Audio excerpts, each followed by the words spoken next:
To call the January 16th, 2024 regular council meeting to order.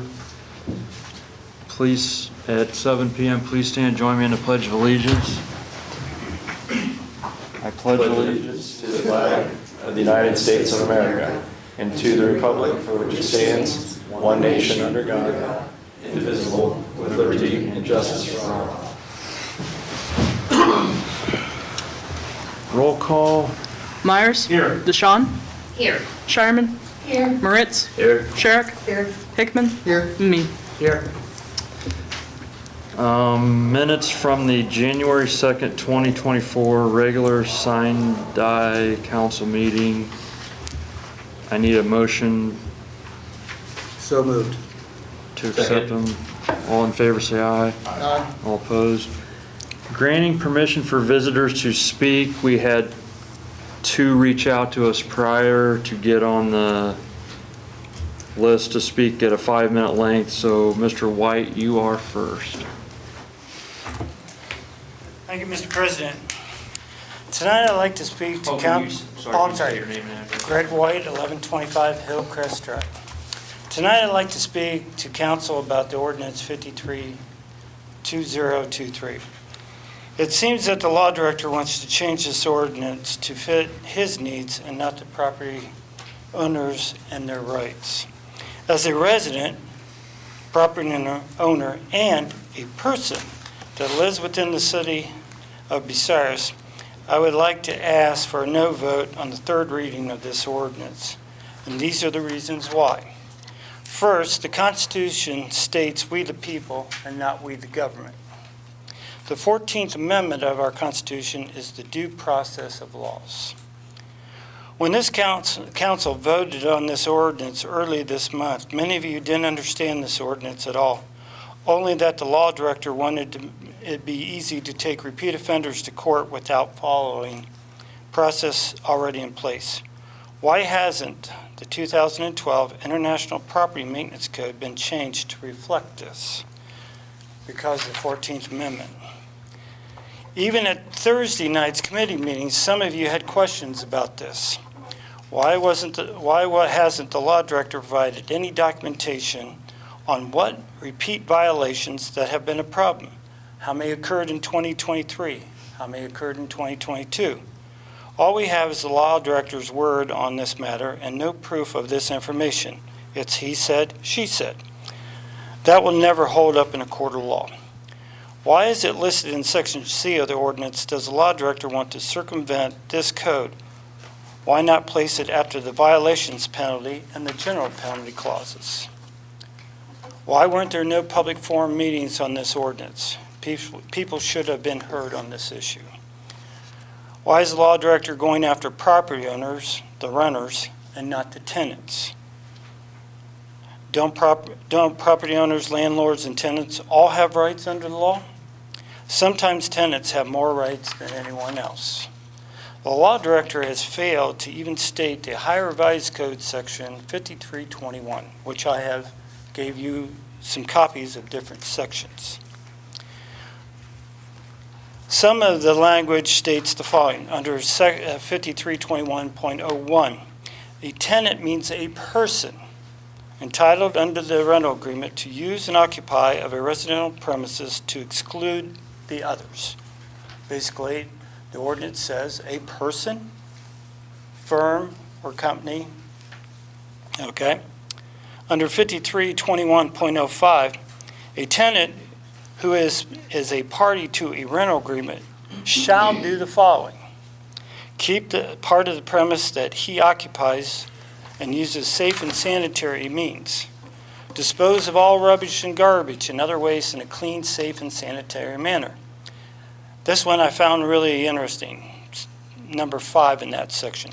Comply with the requirements imposed on tenants by all applicable state, local, housing, health, and safety codes. Number 6. Personally refrain and forbids others who are on the premises with his permission to intentionally or negligently destroy, deface, damage, or remove any fixtures, appliance, or any part of the premises. There's so much more, and even the Ohio Bar Association online has a law fact for tenant landlord rights and obligations from 2016. It has never been changed. So why won't the law director go after tenants instead of property owners, landlords? Is he biased? Is he discriminating against people, basically the property owners? Or is it easy to go after money of the property owners? Yes, we can place it on as he said, yes, we can place it on their property taxes. Could the city have lawsuits because of these acts? I'm asking for the city council to vote no on this third reading on this ordinance. I believe that sending it back to committee for more time and consideration to better understand the full disclosure of all facts and figures on this matter. We have time. There's no big rush on this matter. Thank you. And I think in the law director's report, he did ask that it be sent back to committee tonight, so Thursday that matter should be discussed again. Next on the list is Mr. Ken Long. Ken Long, 625 South Spring Street. Good evening, Council. First, I'd like to thank Miranda for inserting my letter into the agenda. In an effort of being brief, my thoughts are very similar to Greg White's, and so if you'd like to read this, if there's not going to be either a vote or whatever's going to happen to the same ordinance, is it not happening, or? The law director asked that it be sent back to committee, so we'll have a vote before that portion of the agenda to send it back to committee, Okay. which I'm assuming it'll happen. My thoughts are the same as Mr. White's. I'd like to see a no vote by the council to go back to committee, and let's do this right. Let's take the time, go through it line by line. If there's something that's of value, then let's do something with it. So I appreciate it. Thank you. Did you also want something referred to committee, reference utility deposits? Not tonight. That'll be Thursday night. Well, it's not. I don't believe it's currently in committee, so we would have to refer it from this meeting. It is in committee, the utility deposit? Okay. Yeah. But thank you, I appreciate it. Yep. Thank you. Okay. Mr. President? Yes, Vicki. If I could ask Mr. White, would it be possible for you to send an email to the law director setting forth the questions that you had mentioned, like how many repeat offenders have you had? Sure. And I'm thinking if you would do that email, and I'm hoping, because I did ask him, and he is going to be here Thursday, that possibly between now and Thursday, that he could have some answers for you, rather than you come Thursday, ask the questions, and then have him say, well, I don't know, let me do some checking. Now, that's not to say that won't be the response that you get, but at least we could give him maybe a heads up, and that would help our discussion on Thursday. I will do that. Thank you. Okay, thank Appreciate you. it. And his email address is on Documents on Demand on the city's website. Great, thank you. Mr. President, Yes. last time that was looked at for the landlord utility bill, I'm assuming that's what the one we're talking about, right? Was 9/8/2022. It was referred back to service. Okay, so it's already in there, so we can talk about it Thursday. Is anybody else that wanted to speak to council that's other than Mr. Zach and Ms. Cooper here, because they're going to be next? Does anybody else want to address council? Yeah, come up.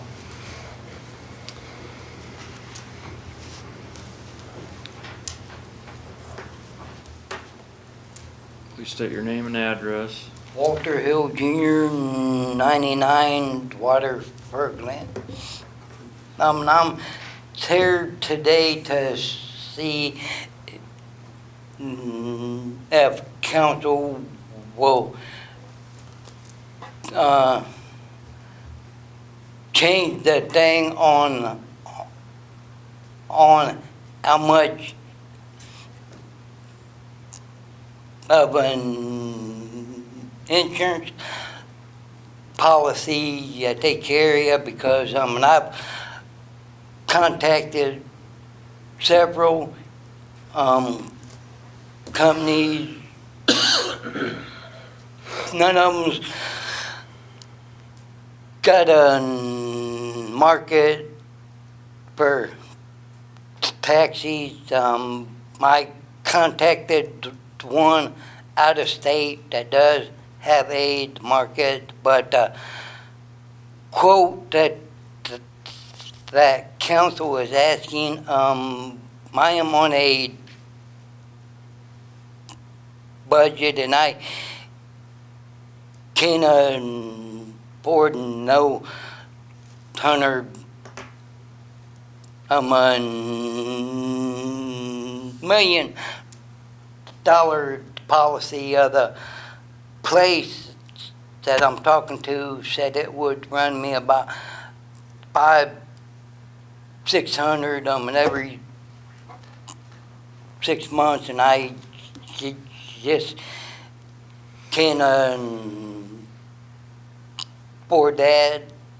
By the time I paid my lot rent and my car insurance that I got now and everything else, I'm broke. I can't afford no $1 million policy. And if the state enforced it, why didn't they send us something instead of the police department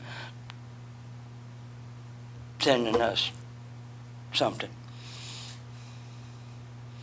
And I've got way too many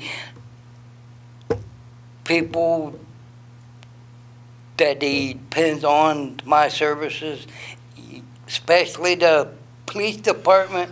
Ours and other cities call me to take people home when they pick them up or something that they shouldn't done.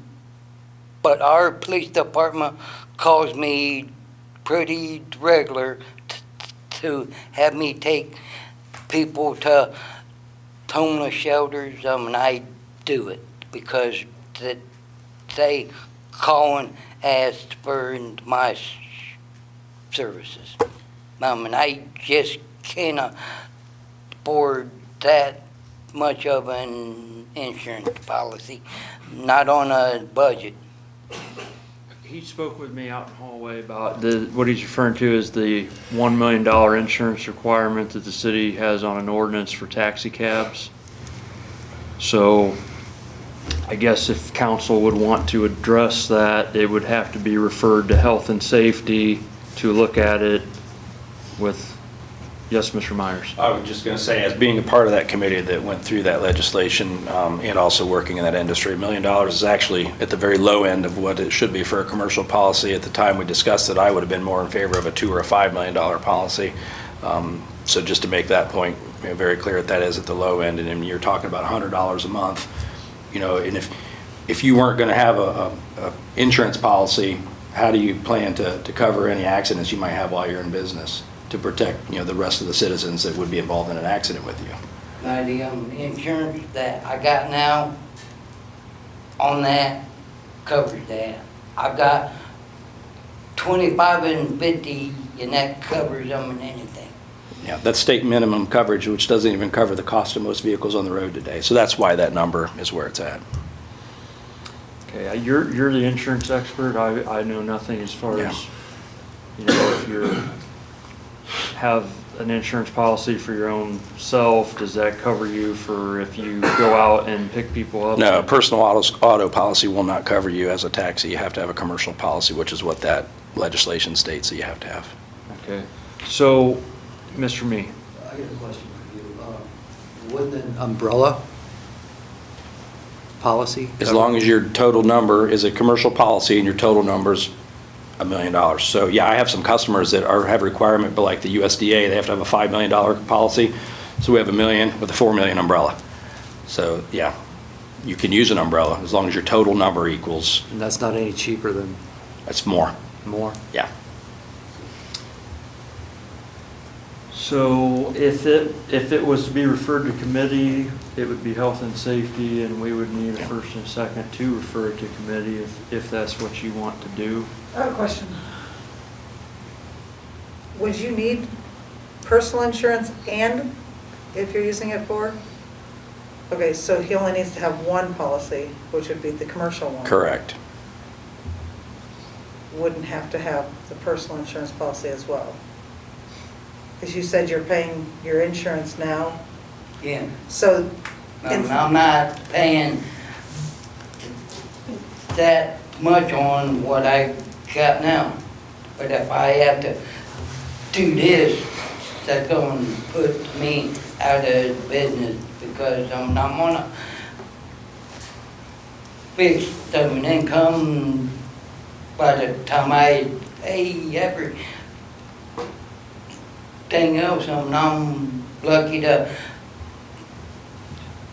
have $30 left.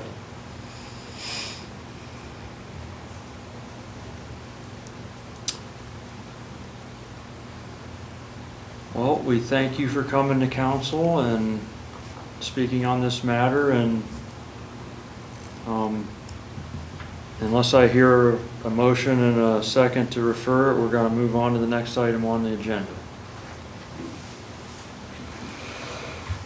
Okay, does anybody else want to address council? Come up to the podium.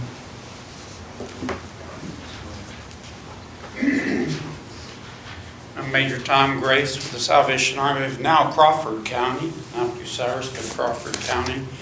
1360 Southland Avenue is my residence here in town. I want to thank Councilwoman Sherrick for the invitation. Shireman, I'm sorry. Yeah, Shireman. I apologize. You got the short end of the stick because you got me and not my wife tonight. First and foremost, I want to thank this community for the support we've received, especially this last Christmas season. The support we received enabled us to assist 304 families at Christmas, 449 children, altogether 900 people during the Christmas season. This is an amazing community. I hope and I believe you all know that.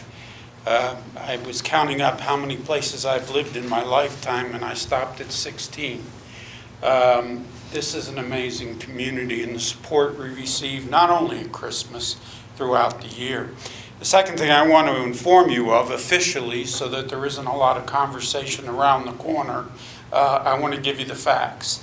Officially this year, we're conducting a $1 million building fund campaign to raise the necessary resources to renovate the Maple Crest facility. I'm in the process of purchasing that facility from the county commissioners at this point.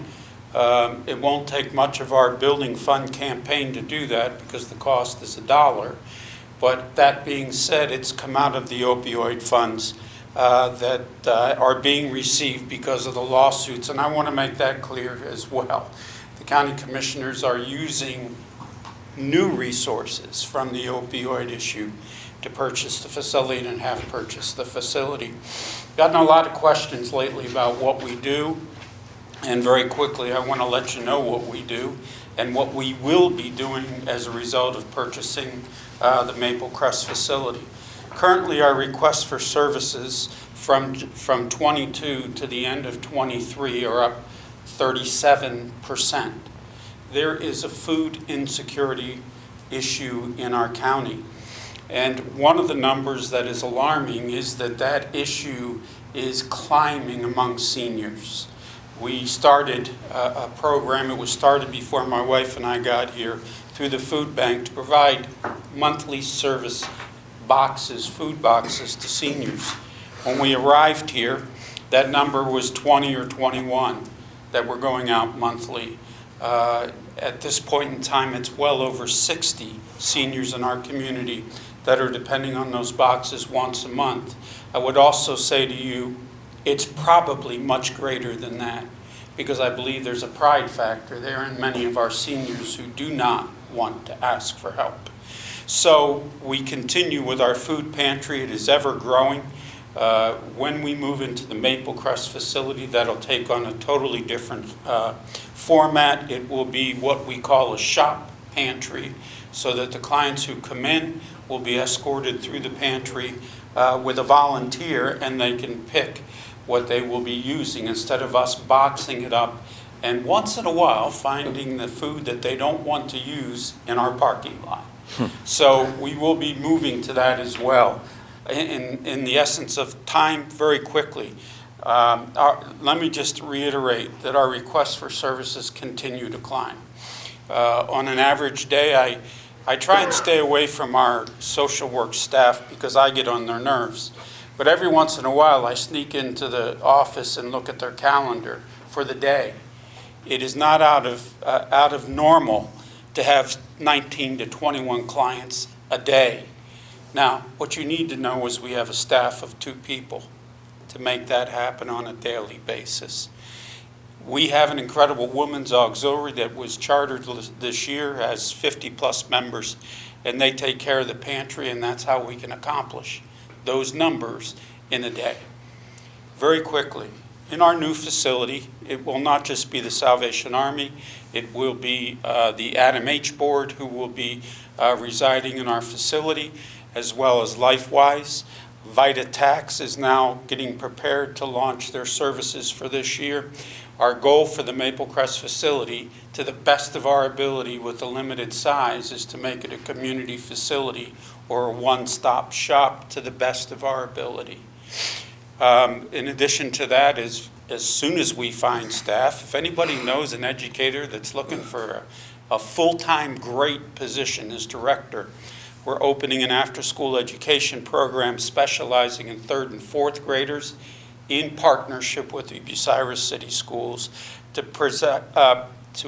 provide and assist, if you will, for students who are not reaching the 3rd grade reading guarantee, which unfortunately is a number that is way too high.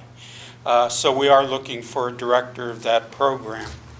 The facility will be ever in the process of becoming what it's going to become, as we still hear from additional partners as well. So that's what's up with the Salvation Army. We are thankful for this community, as I've said.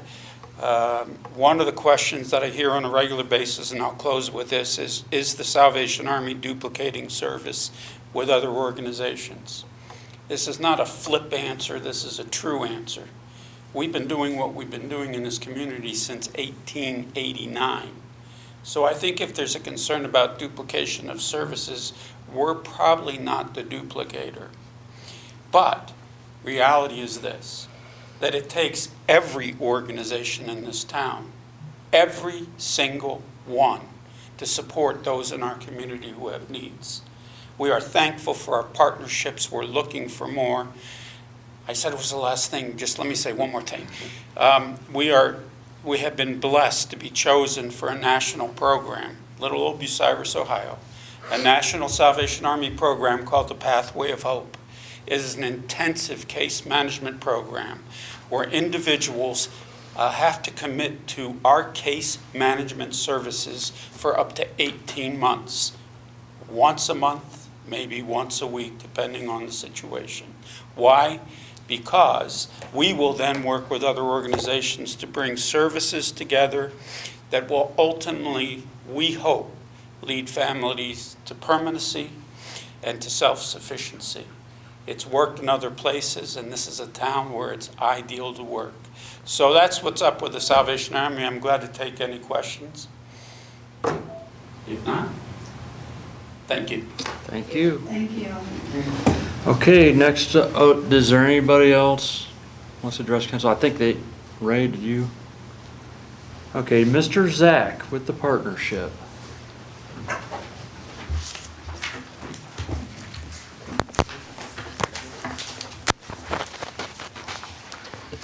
Thank you, Council President, members of council, old and new. I've had the pleasure to work with some of you, started to get to know you some in the past few weeks, and just met some tonight. So I look forward to working with you, Mayor and administration, members of the public. I'm very happy to be here. First of all, it's warm inside this building, and it's cold outside, so I'm glad to be giving you an update. I am David Zach. I'm President and CEO of the Crawford Partnership. We are a 501c3 nonprofit organization dedicated to trying to help get more projects done, more investment, more jobs, and better quality of life for the residents of Bucyrus and everybody in Crawford County. My friend Tom Grace, I like to say there are three kinds of nonprofit. There are those that give people fish. That's what Tom's doing every single day, he and his team. There are those that teach people to fish, and there are those that try to help stock the pond with the fish. We're the third kind. We try to create a better pond environment so we get more fish to begin with. So if you could hit the next slide, Tommy, that'd be great. I appreciate Mr. Starner serving as my assistant to help me do the slides, so I don't have to go run back and forth. So today I want to do a couple things. So we want to be transparent, we want to communicate, and we want to engage, particularly with those people who fund us. So in the public sector, we get significant funding from the city of Bucyrus, from Crawford County and the city of Gallion. We appreciate that. Village of Crestline has joined us this coming year, so we appreciate that as well. But we've had a long-standing relationship with this government, and we really appreciate that support. Since I came on board, I was hired in as the third leader of this organization. We were created in 2006, and we were the only one of 4 counties in the state of Ohio out of 88 that didn't have an economic development organization. So it's great to be a part of that. When I came here in May of 2022, we started doing weekly reports. Every Monday, we send out to our members and stakeholders a weekly report. Next Monday will be number 85. Since I've been here, if you aren't receiving those, please let me know. Try to reach out proactively and get people plugged in. But we give a detailed report on every member of the team, what their activities are, as well as I always give some comments about what's going on in the bigger picture. If I went to a conference, share information about that, or insights, et cetera. We also started doing a few months ago a quarterly report, both in written format and then offered to all the public bodies to go present that quarterly report. There's been a long-standing relationship in the contract with the city of Bucyrus to come to the council in person, so we make ourselves available, not only to give you information, you have a lot of that in written form, but to answer questions that you may have. So I'm going to try to keep it at a high level tonight, but I'm going to go over 2 things. It's our 4th quarter report, so there's we got some annual numbers coming in, and then we want to talk a little bit about what we did in the 4th quarter, some highlights, and talk about what the priorities are for next year. Mr. Starner, if you can move to the next slide. Great. So I like to break things down into simple. That's how my mind works. If I can keep it simple, then I can understand it. We have what are called key performance indicators. I think of it like the grades on a grade card. So we have 5 subjects that we're trying to get good grades in that represent prosperity and growth in the community. First is how much investment is taking place in Crawford County. And so we have kind of A, B, and C grades. Passing grade would be $20 million of investment.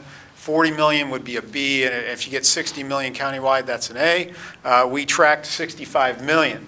Now, I made sure to print out these slides. You got the deck. I'm also including in this presentation, which isn't in the overall report, Bucyrus-specific numbers, so you can see what the impact is broken down to Bucyrus. So 19.1 million of that 65 million was invested in Bucyrus by Bucyrus companies or by the city. Jobs is our second subject, our second grade, 178 new jobs countywide. Those are projects that were announced and jobs like the investment that are anticipated to be created within a 3-year time frame.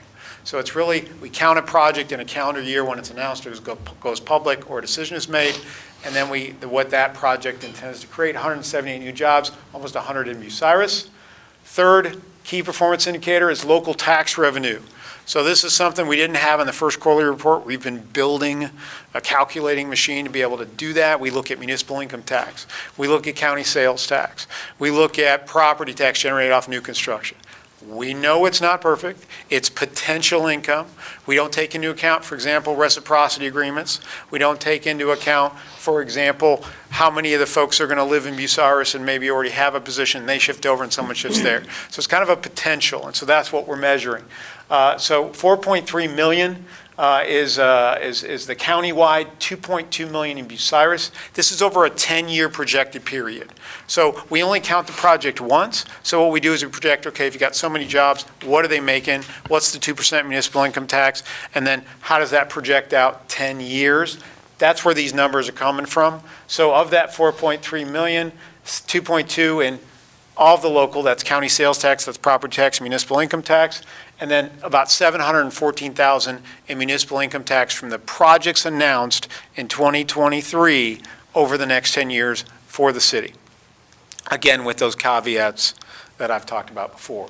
Fourth grade, what we're looking at is how do we stack up against our competitors. It's a very competitive environment. Every community wants good stuff. There are the big metro areas. We don't compete in that arena. We compete with other micropolitans. What are micropolitans? Well, out of the thousands of counties, we are the ones that are non-metro, rural, but we have a county seat between 10 and 50,000 population. We're not out in the middle of Kansas with no people or in other states. Again, those are very valid, but we compete with people that are like us. And out of the 543, this was announced in March. We'll get a new ranking this coming March for the previous year.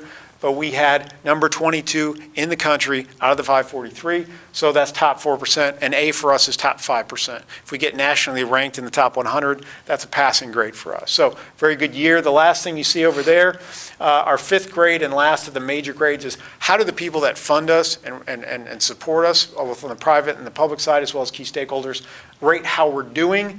The green is 2020. We did a survey in 2022 in the fall. We did a survey. The blue is 2023 this fall in September. And we asked people to rate us on a scale of 0 to 5. 3 is good, 4 is very good, 5 is excellent. And we moved up overall rating from 3.8 to 4.2 in a year. And our communication and engagement, we moved up from 4 to 4.5 based on our members. So that's another way. If we get above 4, that's an A for us. Very good. Anything above is good. So next slide.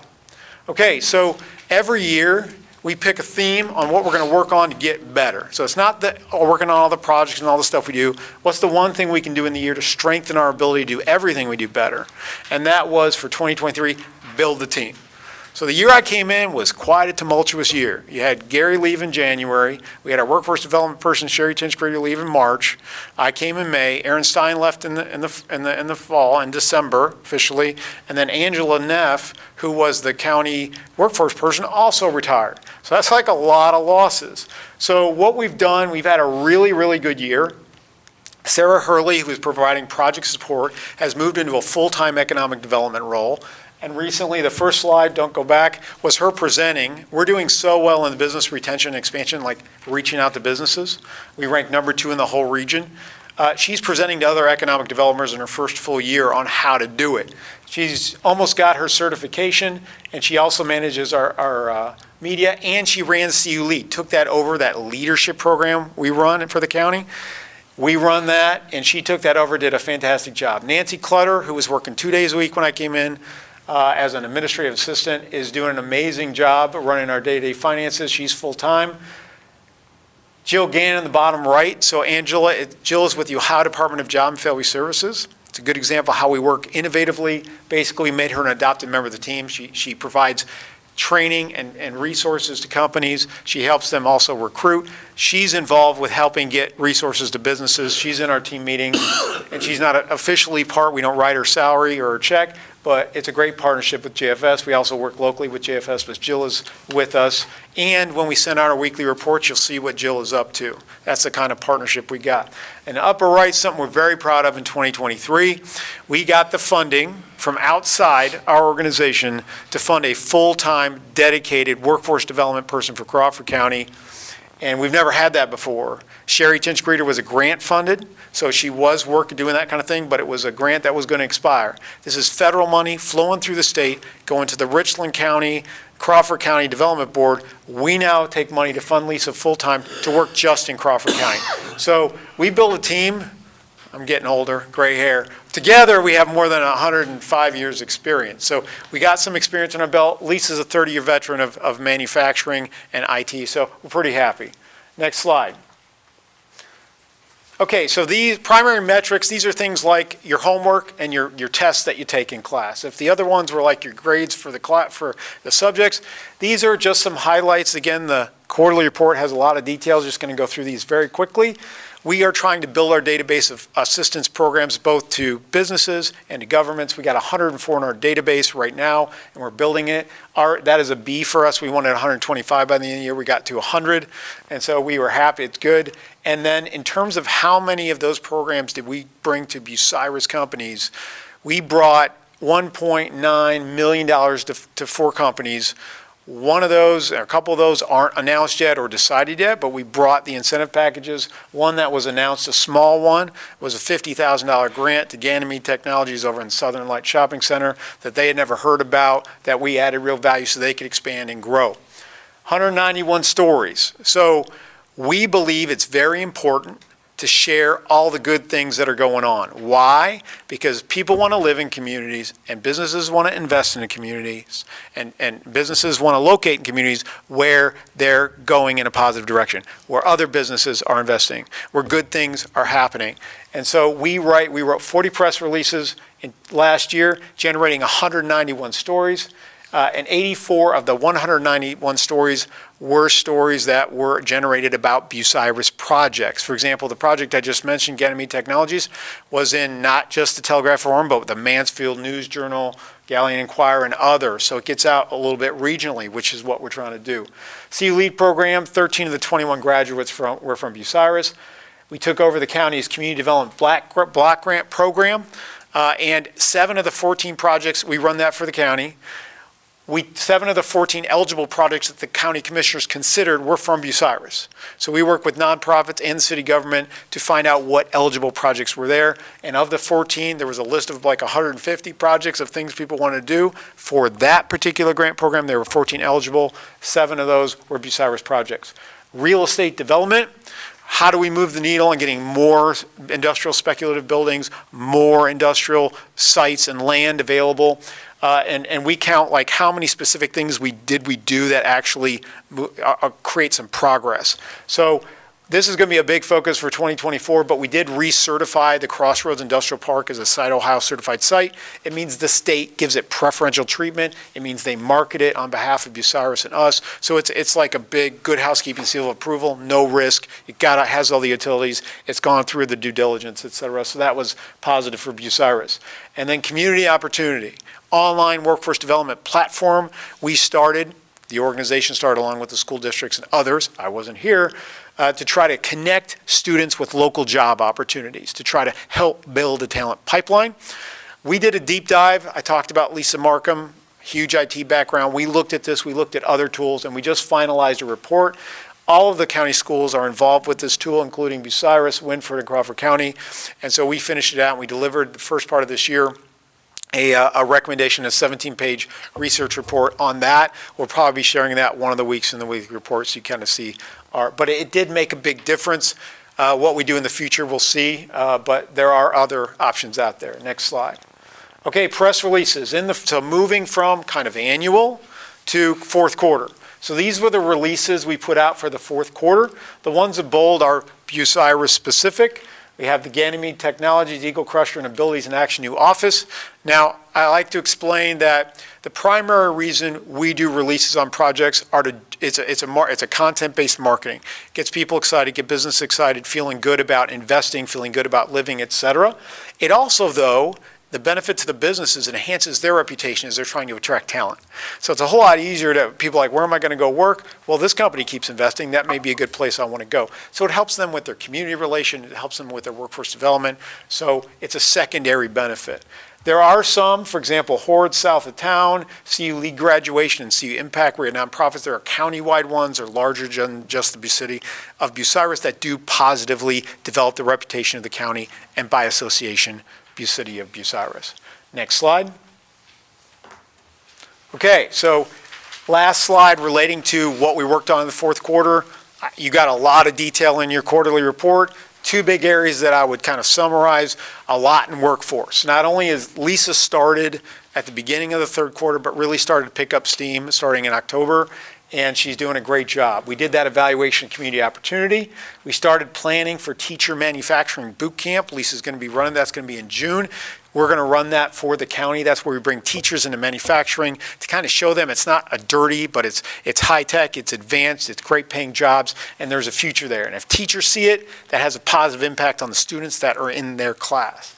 Wage tours, that was something the partnership did years ago, kind of got hiccuped by COVID. We're bringing it back. This is where we bring students, hundreds of them, into our businesses, not just manufacturing, but manufacturing, healthcare, Ohio Mutual, and those kind of businesses, see what opportunities there are locally. And there are a huge amount of opportunities locally. So we're excited to do that again. Work Advance, she's been working on a hook people up with an Ohio Manufacturing Association grant and supply of people.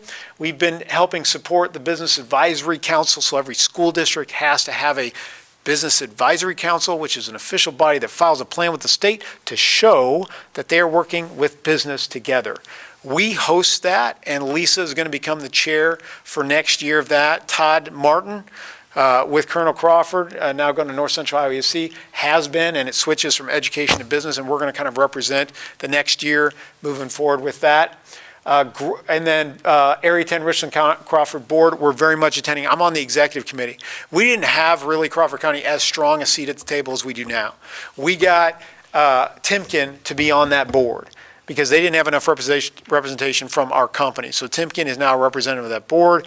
Avita's on that board, et cetera. So I'm on that board. I'm on the executive committee. So we now have a seat at the table, and that's how we got that money to fund Lisa's position as well. Big area of workforce, more to come. Grants, Job Ohio Inclusion Grant. We got 4. I talked about the one for Ganymede. We got other ones cooking for Bucyrus companies and other companies in the county.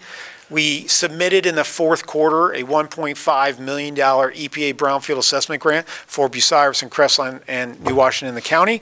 So Galion got $500,000 a couple years ago, so we're now going to have, so how do we redevelop, how do we assess and make sure, what do you need to do to clean them up, to make them in productive use? So we're going to have a pot of money, if we get awarded, to do that. So we did a lot of work.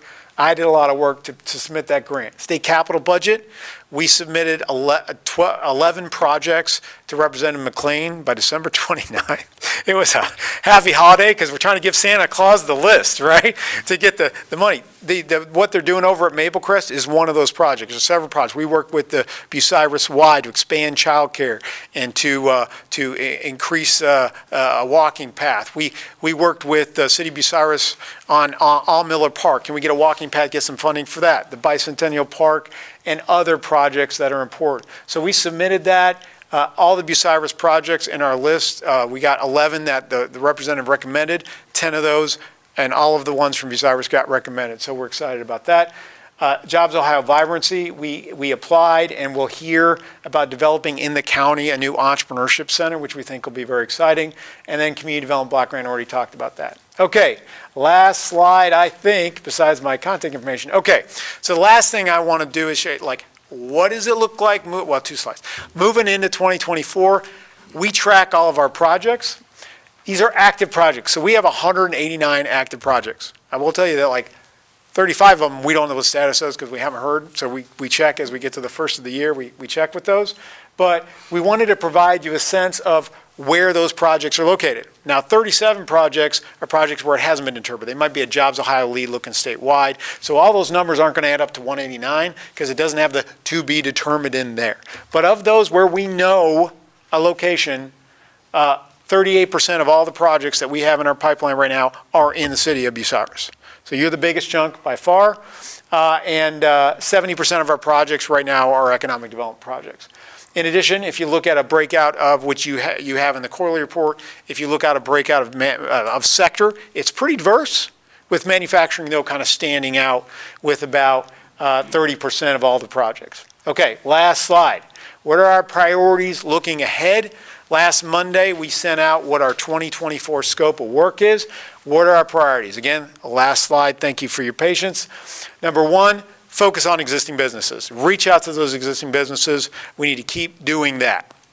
We hit, again, a good ranking, and I think we talked to probably 120 businesses overall throughout the county. We want to add value to those businesses and do a really good job. It's the number one priority. Industrial real estate development. So we've been working with some of you all on helping provide information on the sewer capacity. What do we need to do for the long-term success of Bucyrus? We're working on developing more industrial land. We don't have a spec building in Bucyrus. So those kinds of things we want to work on for 2024. 3, media and marketing. Continue to share good stories. Get the word out, not only here inside the community, but outside the community about what's going on here. Workforce development. I've said a lot about that. We're just going to charge on that. And community and residential development. So this is a big thing that wasn't in the necessarily scope of work. We heard very loudly and clearly from our board and our membership that community and residential development is a priority. We're already starting to work. We've got proposals that we've solicited for updating the housing study we have and developing a housing strategy to identify sites and work on helping figure out how we can become the most attractive place for new residential development. And so we're going to be forming a committee with members of the city government, plus some members of the private sector to evaluate those proposals, figure out how we're going to fund it and get it done, and then go after it and take this study and go to developers and try to attract interest in some of the sites that we have. In addition, we're going to be working the state capital budget projects and all the other things that we talked about in community development. Last but not least, also new, I talked about the entrepreneurship, the incubator and co-working space in the county.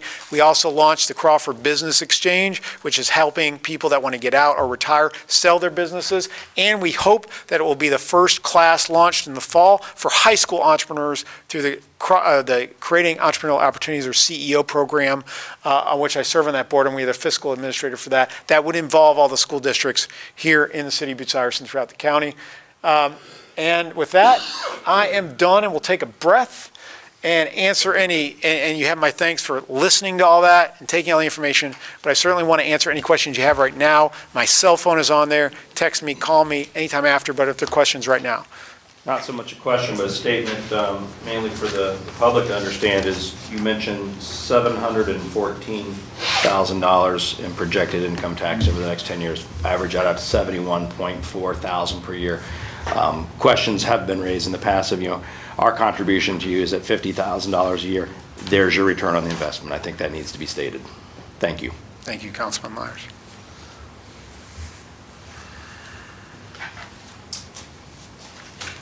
I appreciate you coming, and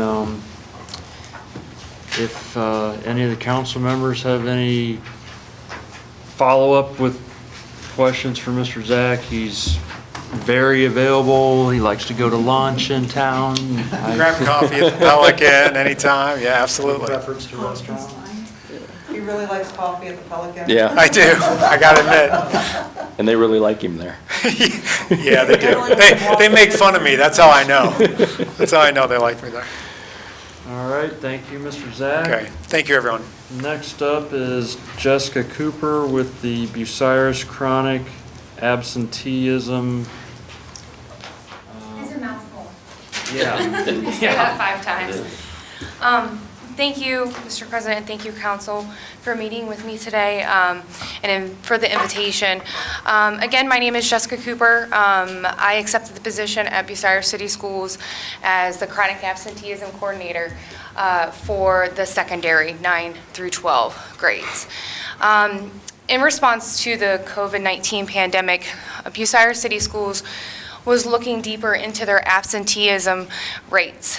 With that, they applied for a grant through Future Forward Ohio and was accepted, and that is how I acquired the position.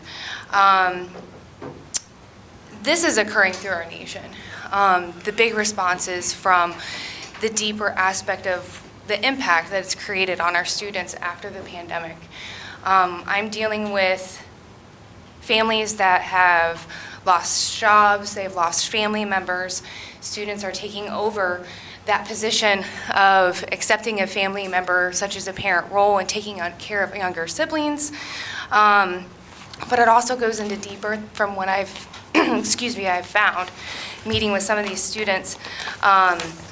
What's the biggest reason why they're not attending school? Is it the stigma that their parents have created through the years and generational thinking that school is not important, a high school diploma is not important? Well, after hearing his conversation. It is important for a lot of our manufacturing companies. I had a student just this week, came into the office and he might be dropping out because mother feels that it's easier for him to get a GED as opposed to pursuing and continuing high school. So my goal is to figure out why. What is the underlying issues that could be pertaining to this? Are you wanting him to go into the workforce to help your family? She's working 2 jobs. She says she works almost 80 hours a week to provide for her family. She doesn't meet that threshold to go seek services at Jobs and Family Services because she's over the cap. So right now I'm working with the student to kind of give him that encouragement to say, hey, this is super important that you stay in school because if you got to go on to get a GED, that could be even harder. So this is what I'm facing with in this position. Given that this position is very new and Bucyrus Schools outlined pretty much what the state has given as a guideline to meet the qualifications to accept this grant, it goes a lot deeper. I'm finding children that need counseling services. Luckily, Bucyrus has opened up in connection with community counseling out on 98. I've provided services for students to seek with those. I had a mother that called and said she didn't have transportation for a child. Fortunately, Jobs and Family Services is wonderful to direct me to SCAT, and we were able to figure something out to get the student to school. The student lived in Nevada, so that was a pretty far drive for mom. A lot of statistics has been coming out. A lot of the students that I've been dealing with are one-parent family households. That's very big. A lot of families that I'm dealing with don't have a family. I have children that are displaced, living with other students because their family is nowhere around. So what type of encouragement can we give them to maintain and stay in school? Right now, the secondary school has 298 students. I did a report last week, and out of those students, I'm working with about 42 of them. That's not a lot, but still, it's enough. Every student should be given the opportunity, and that's what we strive at Bucyrus. Every student should get the opportunity to get their high school diploma. My biggest goal with this position is to create awareness, so I thank you again for hearing me out this evening. I am working with the superintendent and hopefully present to the Board of Education an initiative that we would like to start next year, something that's called Stay in the Game. Stay in the Game partners with, again, the Ohio Department of Education, Attendance Works, which I follow closely. They're wonderful. To get wonderful information, flyers, pamphlets, guides, to just give you a stepping point on how to relate to the students, the families, and even your community to create a change. Stay in the Game also partners with the Cleveland Browns, which is really neat, and the Columbus Crew.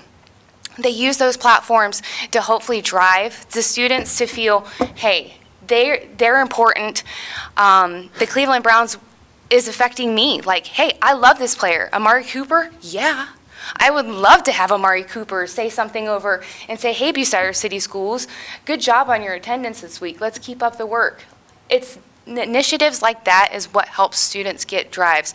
A lot of the students that I've been also working with don't feel like they're being listened. We all remember we were teenagers once. Did we ever listen to our parents? No. A lot of the students feel so lonely because they don't have the encouragement.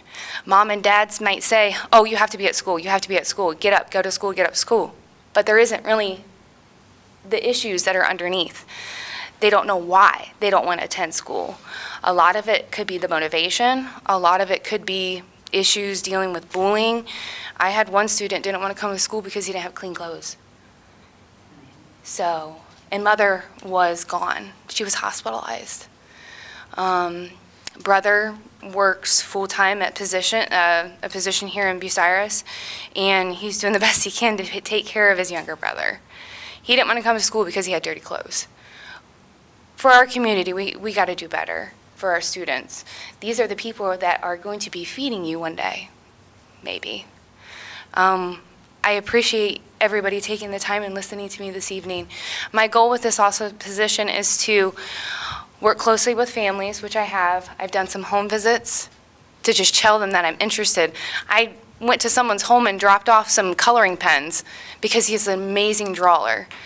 My goal is to create more awareness, and that's why I'm speaking with you all tonight to offer even sense of encouragement for students, the younger generations. I know you probably have children, grandchildren, cousins, nieces, nephews, anything that you can think of to tell them to say, hey, if you see a struggling classmate, check them out, see what they might need, see if they need to go speak to somebody. Community awareness is going to be the biggest key with this, and that's what's going to help promote change in our community with Bucyrus. Thank you for your time. Is there any questions that any of you might have with this position? If there's anything that you can do, that we can do for you, just don't hesitate to contact us. Thank you so much. I appreciate it. Just creating the awareness, that's my goal was this evening. From a statistical standpoint, an individual that is excessively absent starting in preschool is more likely to not even be able to read on a third grade level when they're in third grade. By the time they're in sixth grade, the likeliness of them dropping out is way higher than a student that has not excessively absent. The guidelines for excessively absent and habitually truant is in the state of Ohio. I'm learning all new stuff, good stuff. And when a student becomes habitually truant, we have to send them to truancy court, where the parent has to go and could end up serving a jail sentence or up to a certain $1 fine. It just depends. And that's my goal, to not do that for parents. Some of the students, it's not their fault. I've got students that have medical illnesses that are keeping them out of school. Just 2 weeks ago, one of the students, diabetes, her physicians are in Columbus. We shouldn't have to tell them to change physicians if they've been with them their whole life. There's got to be a better way to be able to learn their instruction and be able to graduate on time. So awareness is going to be the biggest key. So hopefully we can create this initiative next year for the school year, and I would love your guys' support with the Stay in the Game. That'd be awesome. Thank you. Any other questions? I had talked to Colonel Crawford about it. When we went on lockdown and all the kids were homeschooled, a lot of the schools had the ability at that point in time to set up some of their stuff online. And I kept asking Crawford, I said, why did you not go to a system that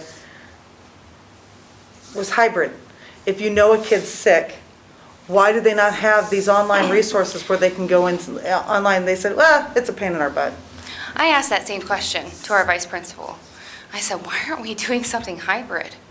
Why not be able to keep the student in the district, be able to get them a high school diploma from our district, and initiate? So Bucyrus right now has something where it's Virtual Learning Academy, but you still have to go.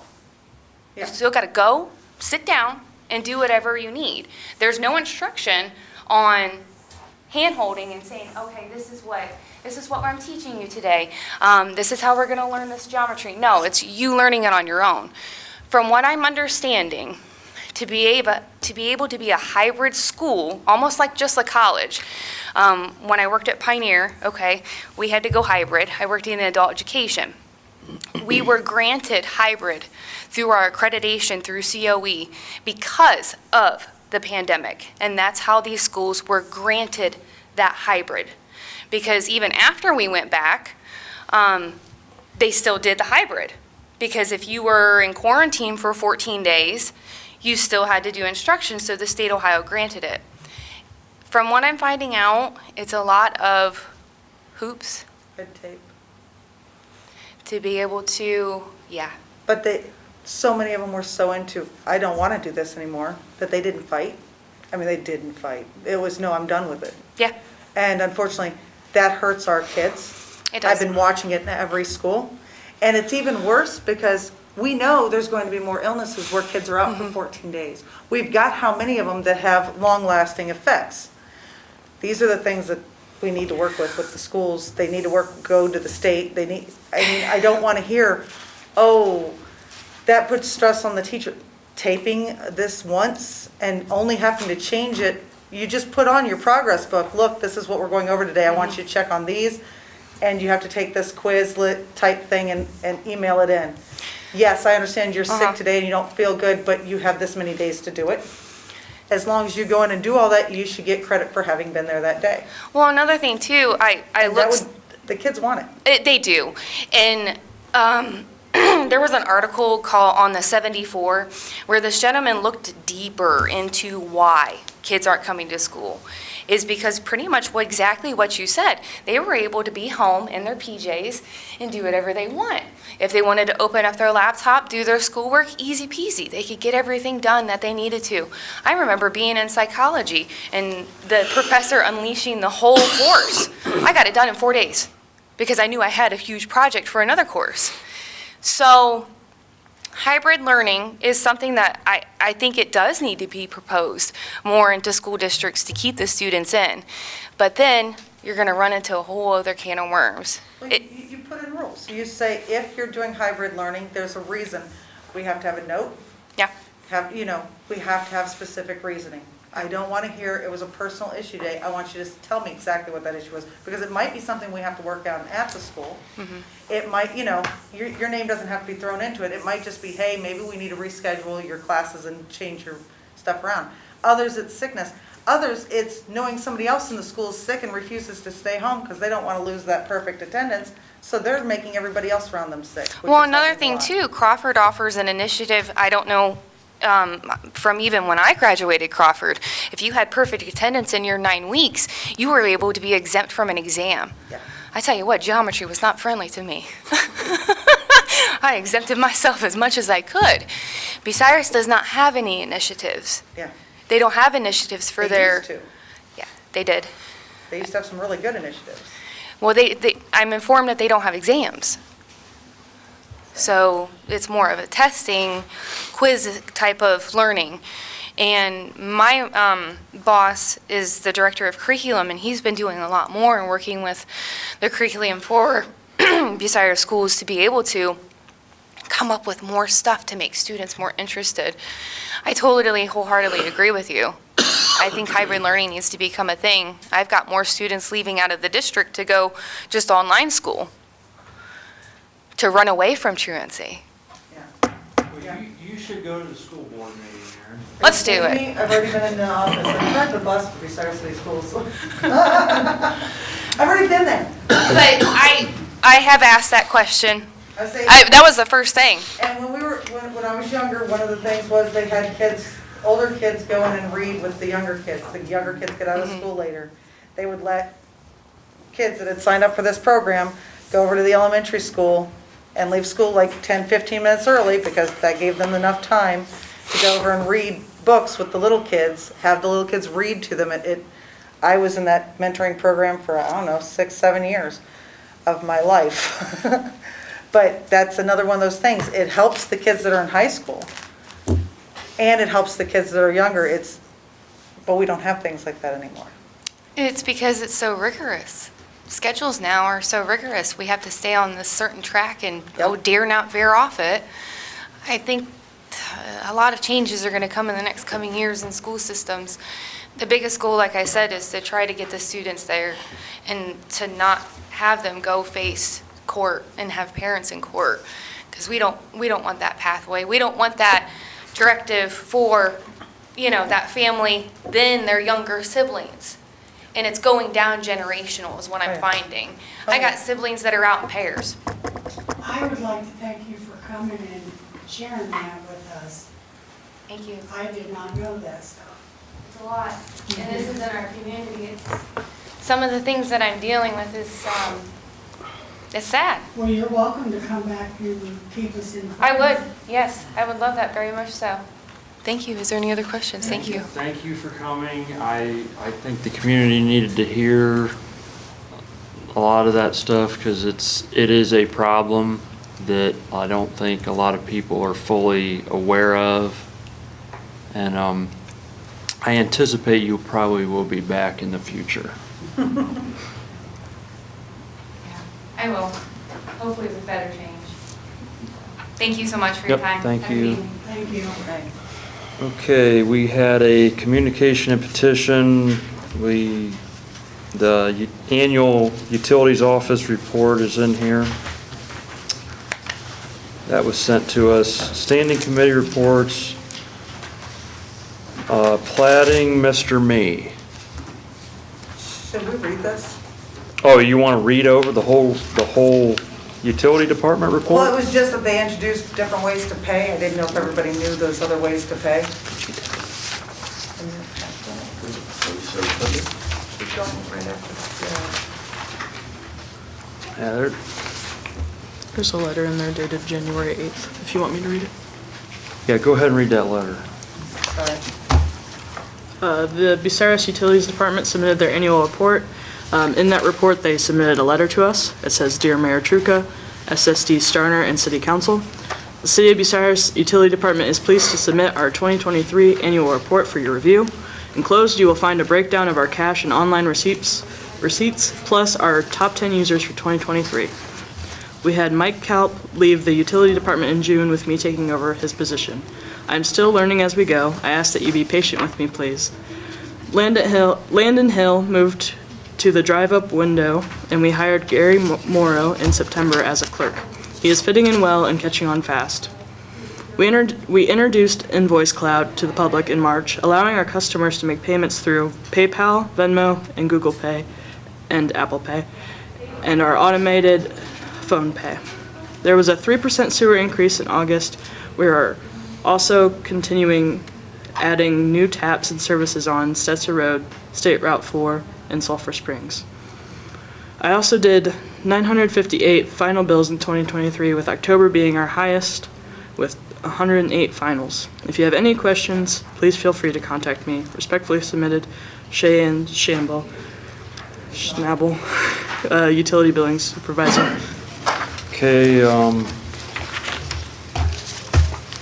like to make a motion to accept and file as And I'll second that. all in favor, say aye. Aye. All opposed? Okay, now we're going to move on to plating committee report.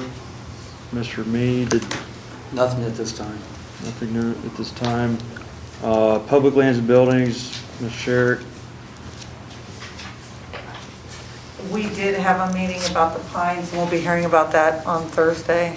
Other than that, I have nothing else this time. Health and safety, Mrs. DeShawn. A brief outline on what was discussed at the January 4th, 2024 Health and Safety Committee meeting, and also at the January 18th, 2024 committee meeting. Draft minutes will be presented for approval. But the brief outline: 1, Kevin Myers was chosen to serve as Health and Safety Committee Vice Chair. 2, committee members were requested to review the open project list for further discussion at the January 18th committee meeting. Completion is almost done on posting of the DORA signs, and as a side note, I'll have more information to give the committee at Thursday's meeting. A request was made of the administration to contact William Kramer, who did the initial fire and EMS study in May 2020, to secure what his fee would be to provide the city with a follow-up report to find out how we are doing now, what the fair dollar amount would be for charging when we renew EMS township contracts, and are we still on the right staffing numbers for the firefighters. And a discussion was also held on ordinance number 53-2023, dealing with the International Property Maintenance Code and repeat offenders. Did anybody have any questions for Health and Safety Committee Chair? Okay, thank you for that report, Mrs. DeShawn. Finance Committee, Mr. Myers. No report, Mr. President. Does anybody have any questions for Finance Committee? Economic Development, Mr. Hickman. Nothing at this time. Does anybody have any questions for Economic Development Chair? Service Committee, Mr. Moritz. Yes, first thing is I did not have Aaron Sherrick as my pro temp chair at the time. I'd like to do that now. I missed the opportunity last time.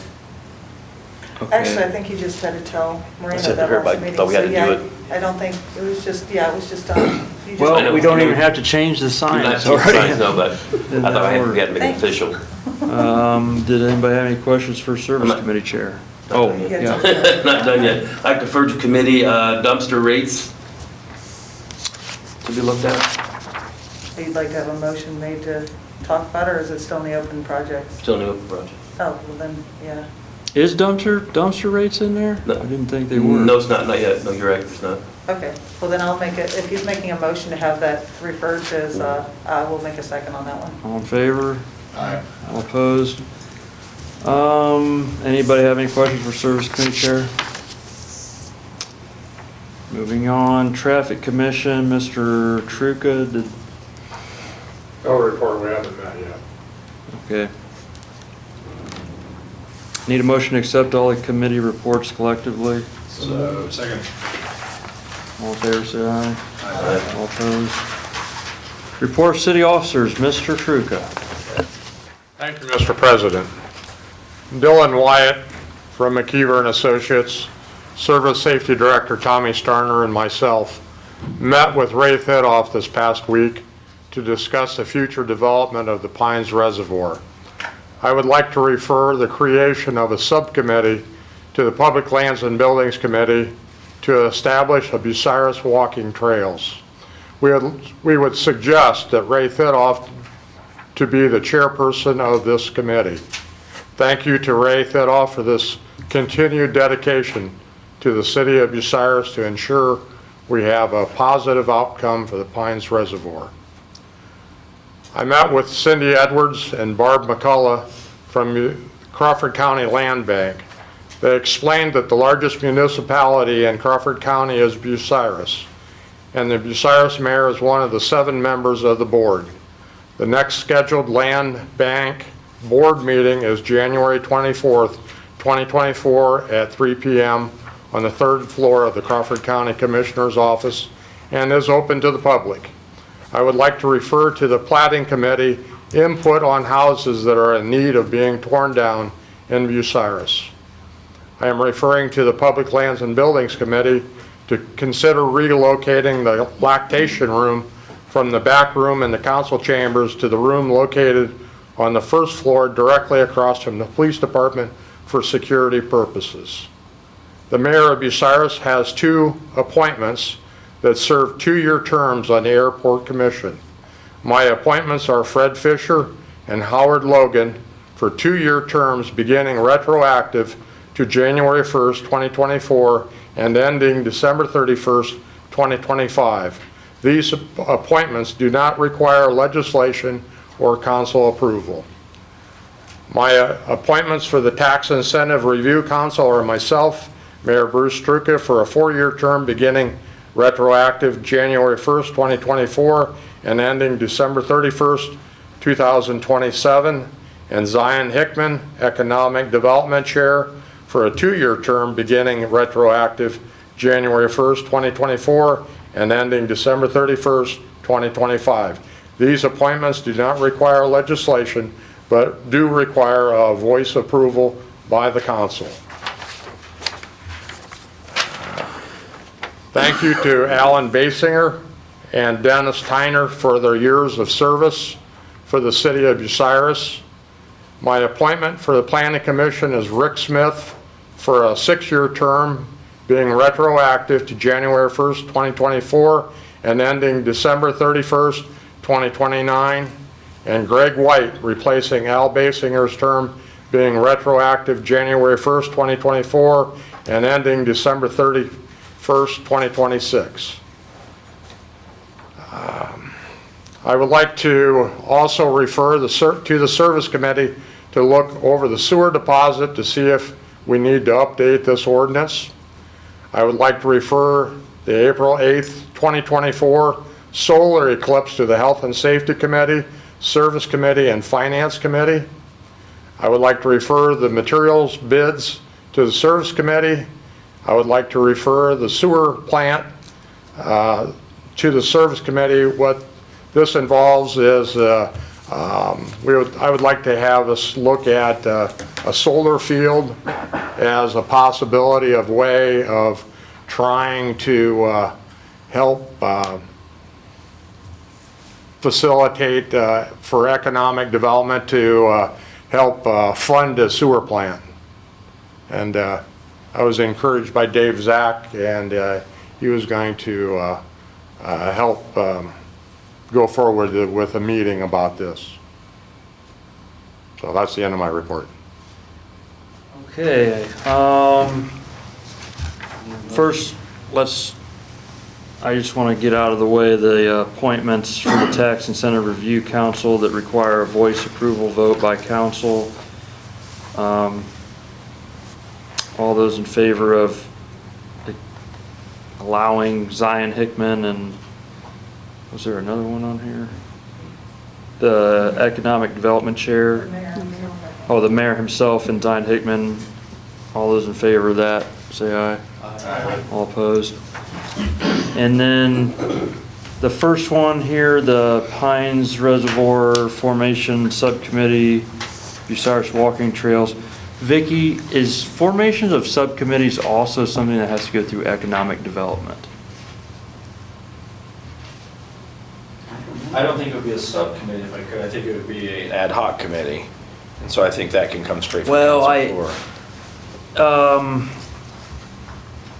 I thought I seen something in there that all these committee appointments in our ordinances, what the economic development. Subcommittee appointments in that realm was all the other things like the airport commission and, you know, all the different things that we already went through. But if we're forming another Is it going to be a permanent committee? I'm thinking yes. Okay. I'm thinking yes. Yeah.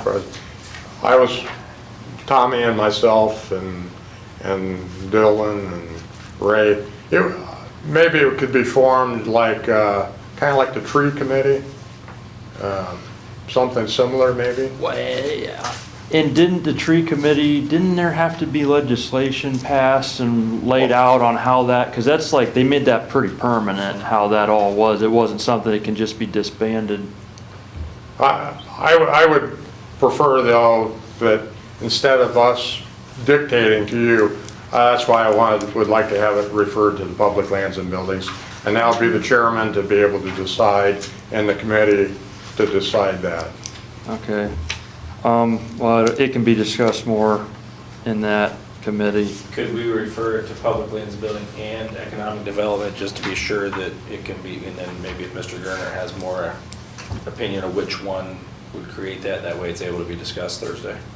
I would be okay with that, just because I thought there was something with that economic development had to approve all subcommittee stuff, but if Vicky's unsure. Yeah, off the top of my head. I know before, previous when you were council president, you had referred all the subcommittees to the economic development. And they were the ones that made the appointments. But prior council presidents was never referred to the economic development committee. It was always just the president's. Yeah, well, the appointment.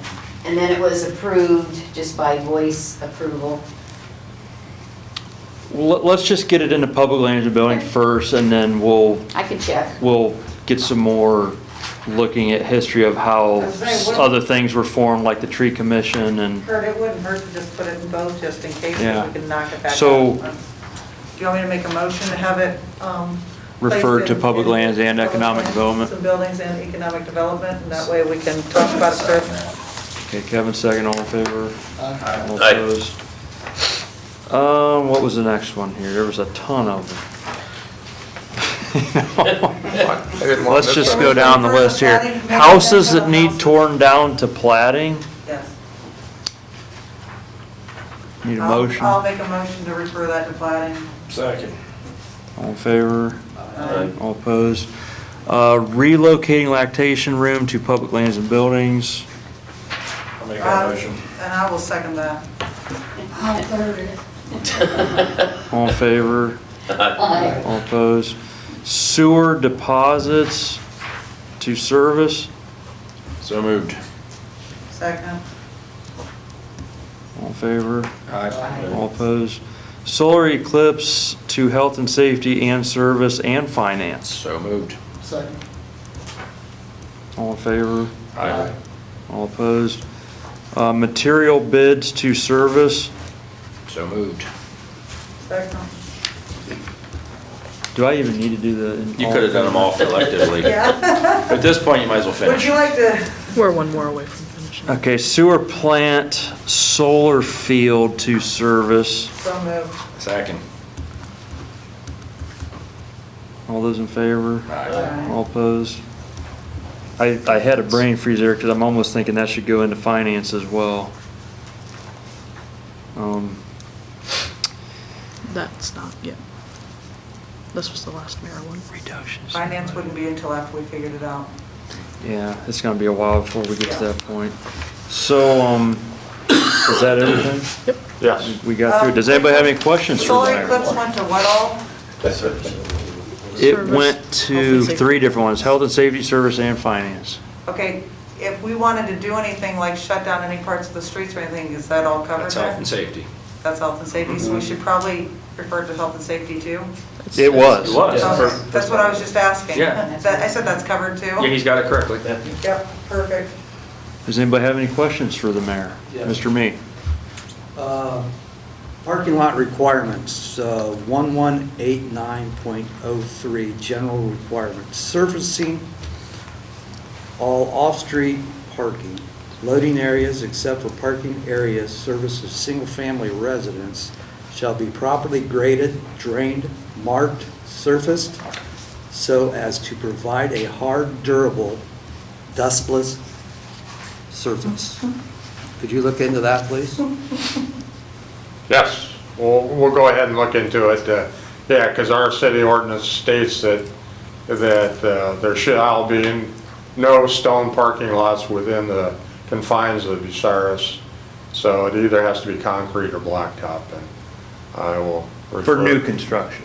No, for parking lots. No, it's for, It's for everybody. I mean, it's not only new construction, it's anytime you tear a house down, you're not, and you want to make a parking spot out of it, it's not to be stone. It should be either blacktop or concrete, or approaches off of a street. Those should be either blacktop or concrete as well.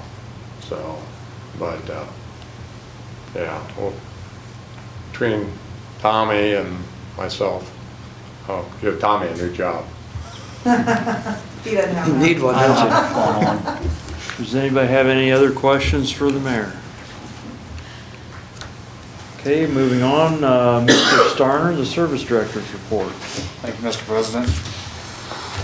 This last couple of weeks here, we contracted fuel from the Duke Station. We're hoping to have a good relationship to help us track our fuel usage. The Dudley Street project started last Friday, January 5th. And then the bids came back for the Lincoln Highway East project, the countywide TAP program, and the Locust Grove and the Sulphur Springs Waterline project, and they were awarded also. I met with the local local soccer ball presidents, and we made a list of things that they will do to the soccer fields and the things that we will do. Put them down in writing, so in case when we leave or they leave, everyone knows what we're doing. And we did the same with the Little League board. I visited the Neff Reservoir, and I have a better understanding of the repairs that have to be done out there in order to save the Neff or to fix it. I visited the sewer that was going under the Weissman the sewer line that was going under the Weissman building that was plugged, and it also affects the SO9 or the CSO9 outlet to the river, and they are looking into getting that unplugged. And I'd like to refer to the finance committee that the bids and enter into a contract to the lowest and best bidder for the runway lighting for the airport. That's the end of my report. So that was what he just is referring to with the airport runway lights was already put into the budget. It's just, there's this formality since it's such a large amount of threshold that it has to be put out to bid, which this council has to pass a resolution for that. So I need a motion and a second for for the airport runway lights be Where referred are to we finance. sending that service? It should go to finance And service. and public lands and buildings, Well, I thought it was service. because it's public property out there. It's service and finance. Service and finance. I'll make that motion. Already did. I'll second that motion. Okay, all in favor? Aye. All opposed? And does anybody have any questions for Service Director? Okay, moving on. Real quick, you talked to the different groups. I know Reeser had said something about volunteer parks board. I don't know where he got that idea. Would any of these groups be willing to send a person to be a part of a volunteer parks board? Because, I mean, like baseball and soccer, they're the ones that are using the parks the most. That was the suggestion before. So, I mean, if you're talking to them, if so, I mean, that could be something we could bring back together to figure out what the parks need and who all can do what to help each other. Yeah, I didn't ask him that. I didn't figure you had yet, you hadn't been hit by that. Yeah, I didn't. But I mean, I have to talk to them all again this week anyway, so I can talk to them about that. Because, I mean, that was what I had suggested 3 years ago, was that we had members of the groups that use the parks get together to have one of their members be on our volunteer parks board to figure out what we needed to do and what the most important things were to maintain and how they could work together to help us maintain it, because they are out there using them. They definitely do a decent job of maintaining themselves Yeah. during their sports time. Yes, which makes it just more logical to have them have a say, like, because they're the ones with the. Yep. All right, sorry. The only other thing, I kind of want to publicly state this, just because it was in the newspaper last week. Somebody said that Bucyrus, I'm not going to say who, you can look back at the newspaper and see, but they said that Bucyrus needs to look at going to either a private EMS system or a countywide EMS system.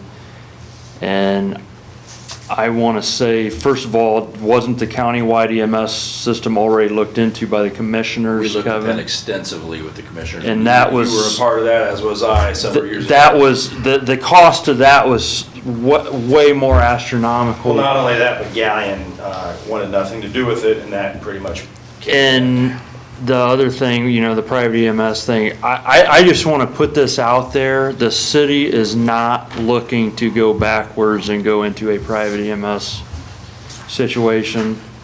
I'm assuming you support that. Mr. Starner and I both worked in that industry together, and I think I can speak for him and say we both would be staunchly opposed to even thinking about going Yeah, backwards to so that. right now, we are invested in the EMS system in the Bucyrus Fire Department, and it's going to continue to stay that way. We've got a great system with great employees that are doing one hell of a job, and they need to be commended for that. I just thought that needed to be publicly restated. I say, we have had such an improvement in service since our fire department took it over from what we had before.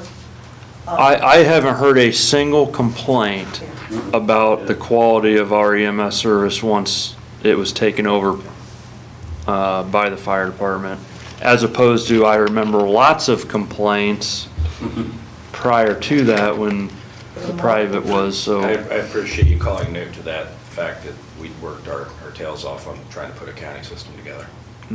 Thank you. Okay, does anybody have any final for the Service Director? Hearing none, we're going to move on to the Law Director's report. The Law Director is not with us tonight. I am going to read his report on his behalf here. Law Director's report, January 19th, 2024. 16th. I apologize for my absence this evening. This evening, the Crawford County Bar Association is getting together to celebrate James Pry for practicing law for 50 years. As the current president of the Crawford County Bar Association, it is an obligation I was unable to miss. Mr. Pry was admitted to practice law in 1971 after his graduation from the Ohio Northern Pettit College of Law.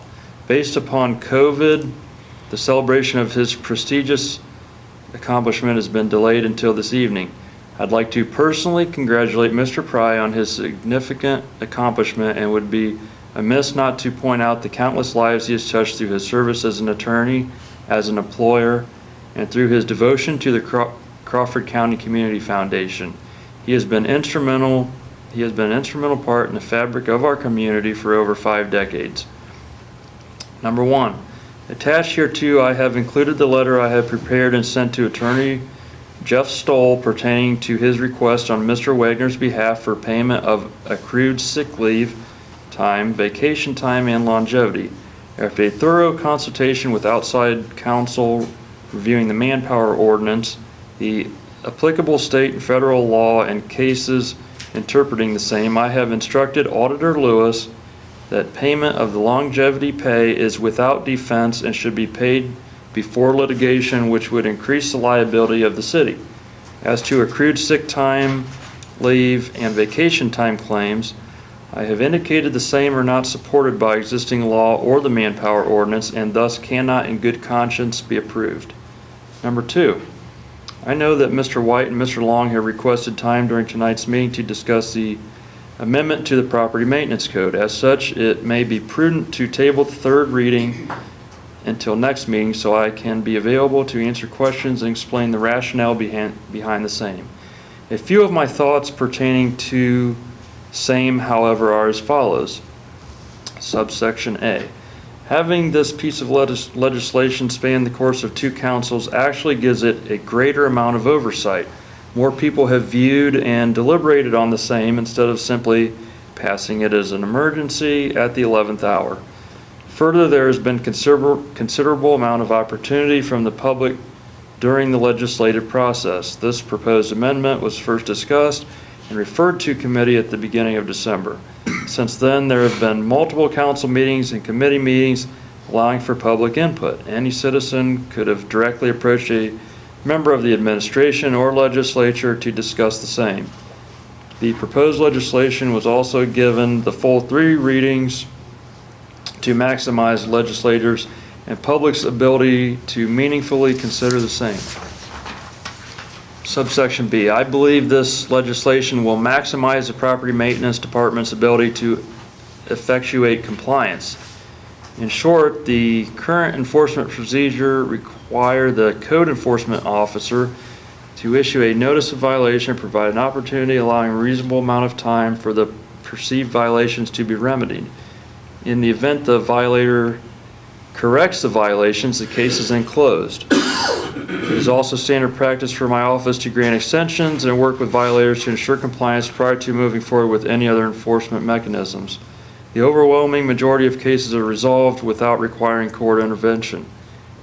What is at issue is trying to be addressed with the amendment is the small but vexing cases where we issue a notice of violation, the problems are remedied within the applicable period or any granted extensions, and then the property again has the same violation shortly thereafter.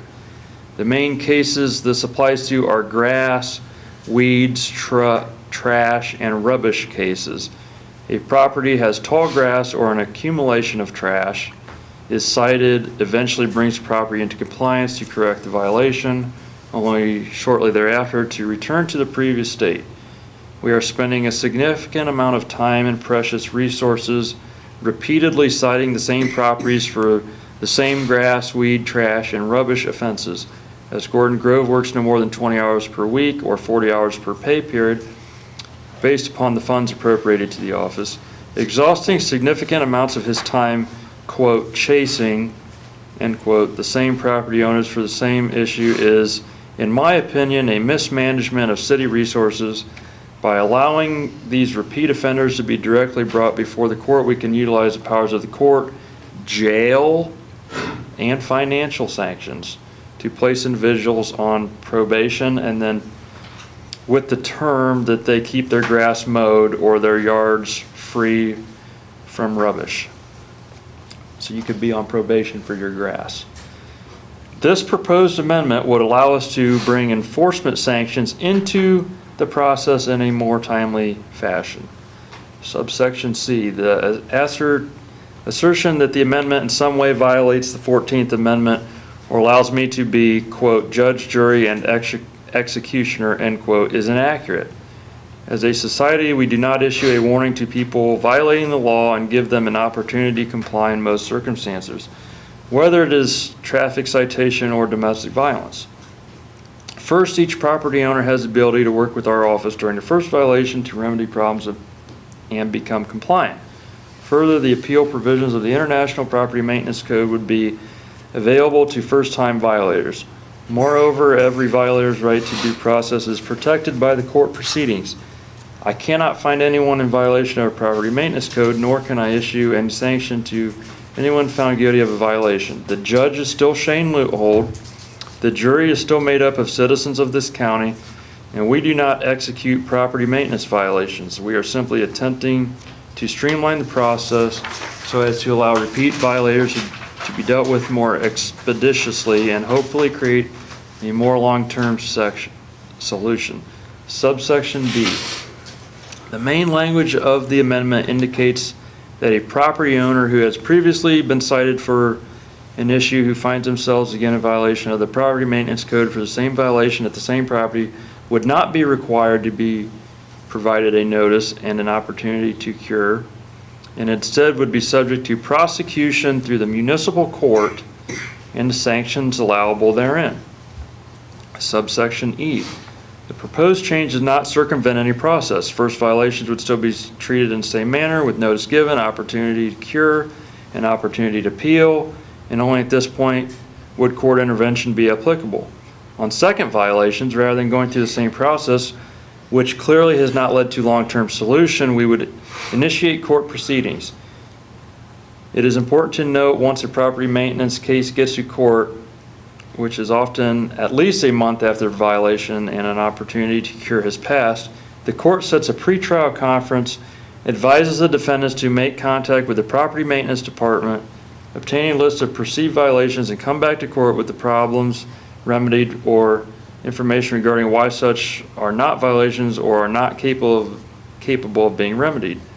The court, as with the property maintenance department, works with the people to hopefully achieve compliance and resolve the issue once and for all. In summation, delaying this legislation in no way benefits the legislative process. The information is simple and straightforward. Either you are in favor of streamlining the process to more efficiently handle repeat violators at the same properties, or are in favor of continuing the traditional route of giving notice and an opportunity to cure. Again, I stress these are almost exclusively trash, rubbish, weeds, and grass cases. I think the vast majority of citizens of Bucyrus understand what is expected of them as it pertains to keeping their yards presentable in regards to mowing and picking up their trash.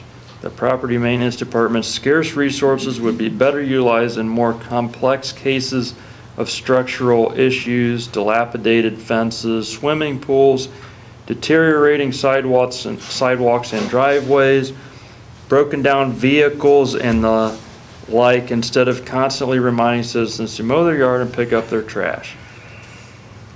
Number 3, finally, as many new members of council and administrators have taken office and other members have returned, it is important to remind you of your obligations under Ohio's Open Meetings Act.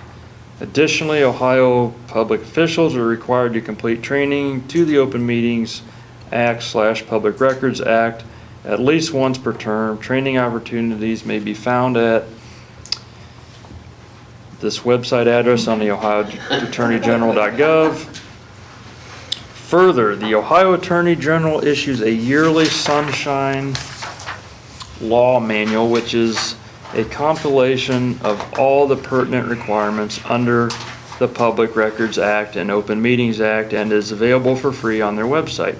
2 important areas which should remain on your thoughts during your terms are protecting and preserving public records and only conducting city business in a public forum.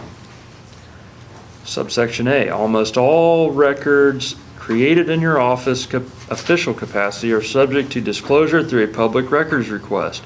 Even if not subject to a public records request, they may be discoverable through a court order or during litigation.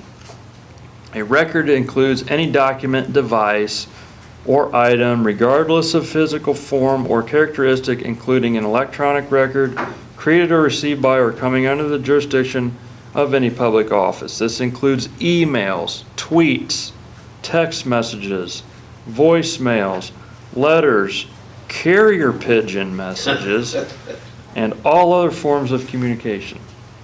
These public records must be kept in accordance with the city's record retention schedules. Failure to maintain records could result in liability. Subsection B. As council persons, you may only discuss city business with each other during public meetings, either committee meetings, board meetings, or council meetings. Although two members discussing a certain item does not violate the Open Meetings Act, quote, round robin or serial meetings, end quote, violate the act. By this, the law anticipates one member speaking to one member who then speaks to a third member, and so on and so forth. Such conversations may be considered multiple parts of the same improperly private meeting. These meetings may occur in person, over the telephone, or through electronic means. This is an entirely simplified overview, but highlights the two main areas officials can get into trouble unknowingly. Please do the required training. Keep a copy of the manual close by, and if any questions or issues arise, consult my office and we can discuss the same. Respectfully submitted, Brian N. Gernert.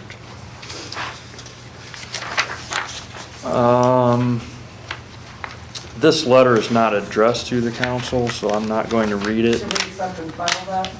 Because I'd make a motion to accept and file the letter the law director submitted. Need a second? I'll second that. All opposed? And Table that or not? No, we're just accepting and filing Just it. second, okay. the other comment that Brian didn't address, if the council clerk sends an email to all of us and you click reply to all, and then somebody else replies to that is all, you could almost get in a situation where you're kind of running a meeting over the email, so. I haven't seen that happen here. Which is great to send that message out with them BCC'd instead of in the initial two-line that way. And I It usually doesn't- try to be Yeah, so proactive it's and just respond reply just instead of reply solely all. to everybody. Just be aware of it is all. Moving on, the auditor's report, Ms. Lewis. Mine's not quite that long. Hello, it is nice to see everyone here today ready to improve the city of Bucyrus. Earlier this month, I added an extra report to the reports you all receive at the end of each month called the Bank Report, with a guide on how to interpret it. This report should help council to better understand how much physical cash the city has on hand. The budget is just that, it's a budget. It is a plan for the money we get in throughout the year, but it is not what we have to draw on at any one time. The city is having a cash problem which affects our budget in the long term. If we are not bringing in as much money in both our general as well as enterprise funds, there will be less money for improvements and upkeep of the systems we have in place. Yes, there are grants and those do help, but they are often a Band-Aid that masks a much nastier infection. It is imperative we treat the wound before it becomes systemic. In the recent past, the fire department has received a substantial raise, followed by the police receiving one as well. We can only assume that ASME Union will request a raise as well during their negotiations. Using the police department as the most recent example of how this can affect the bottom line, last year we paid our officers a total of $1,433,946.95 for worked hours, overtime, holiday, etc. When anticipating expenses for raises in 2024, it increases the department's pay by $193,582.84. Also, health insurance for the entire city, that's general and enterprise funds, it affects all of those. It went up by 13.16%, or $229,251. These expenses are ones that won't lessen over time, and these type of expenses are the ones that slowly eat into all of our funds, general and enterprise, causing the downward slope of cash in our accounts to accelerate. The raises in police and fire affect the general fund, but ASME will affect the enterprise funds as well. Sorry, back to the cash in our accounts. I am supplying two graphs showing the decrease of cash the city has had in accounts since 2019. The graph was originally meant to compare 2022 to 2023, but I was concerned the ARPA money would seem to skew the results, so I added in a line for 2019 pre-COVID ARPA money as well as 2023 subtracting out the ARPA money. And then you guys can see the graphs. As you can see, the cash on hand in 2022 is much higher than in 2023, and a portion of that is due to the ARPA funds that that were unused until the very end of 2023, but not entirely, because if we look back to 2019 pre-COVID, we can see that besides June of 2019, we still remained at a much higher level of cash in account than we are at today. In fact, we average roughly 1.1 million more a month when comparing to 2023 without ARPA to 2019 pre-COVID. And you can see the steady drop in cash during the last half of 2023. Now, my office cannot do much to increase revenues for the city, but I can only give information to the executive and legislative branches to show where the city sits financially. Now on to referrals, sorry. I need to refer reductions to the budget, 1, and 2, transfers regarding the Waterworks Fund, and that's it. And those are both the Finance Committee? Yes. Those are both the Finance Committee, right? Yes. I'll make a motion. I'll second. All in favor? Aye. All opposed? Just touching back on your graph here, has everybody had a chance to look at this graph? I'd like to explain it, especially to anybody online that's following. So essentially, the concern is we are trending in the wrong direction, cash-wise.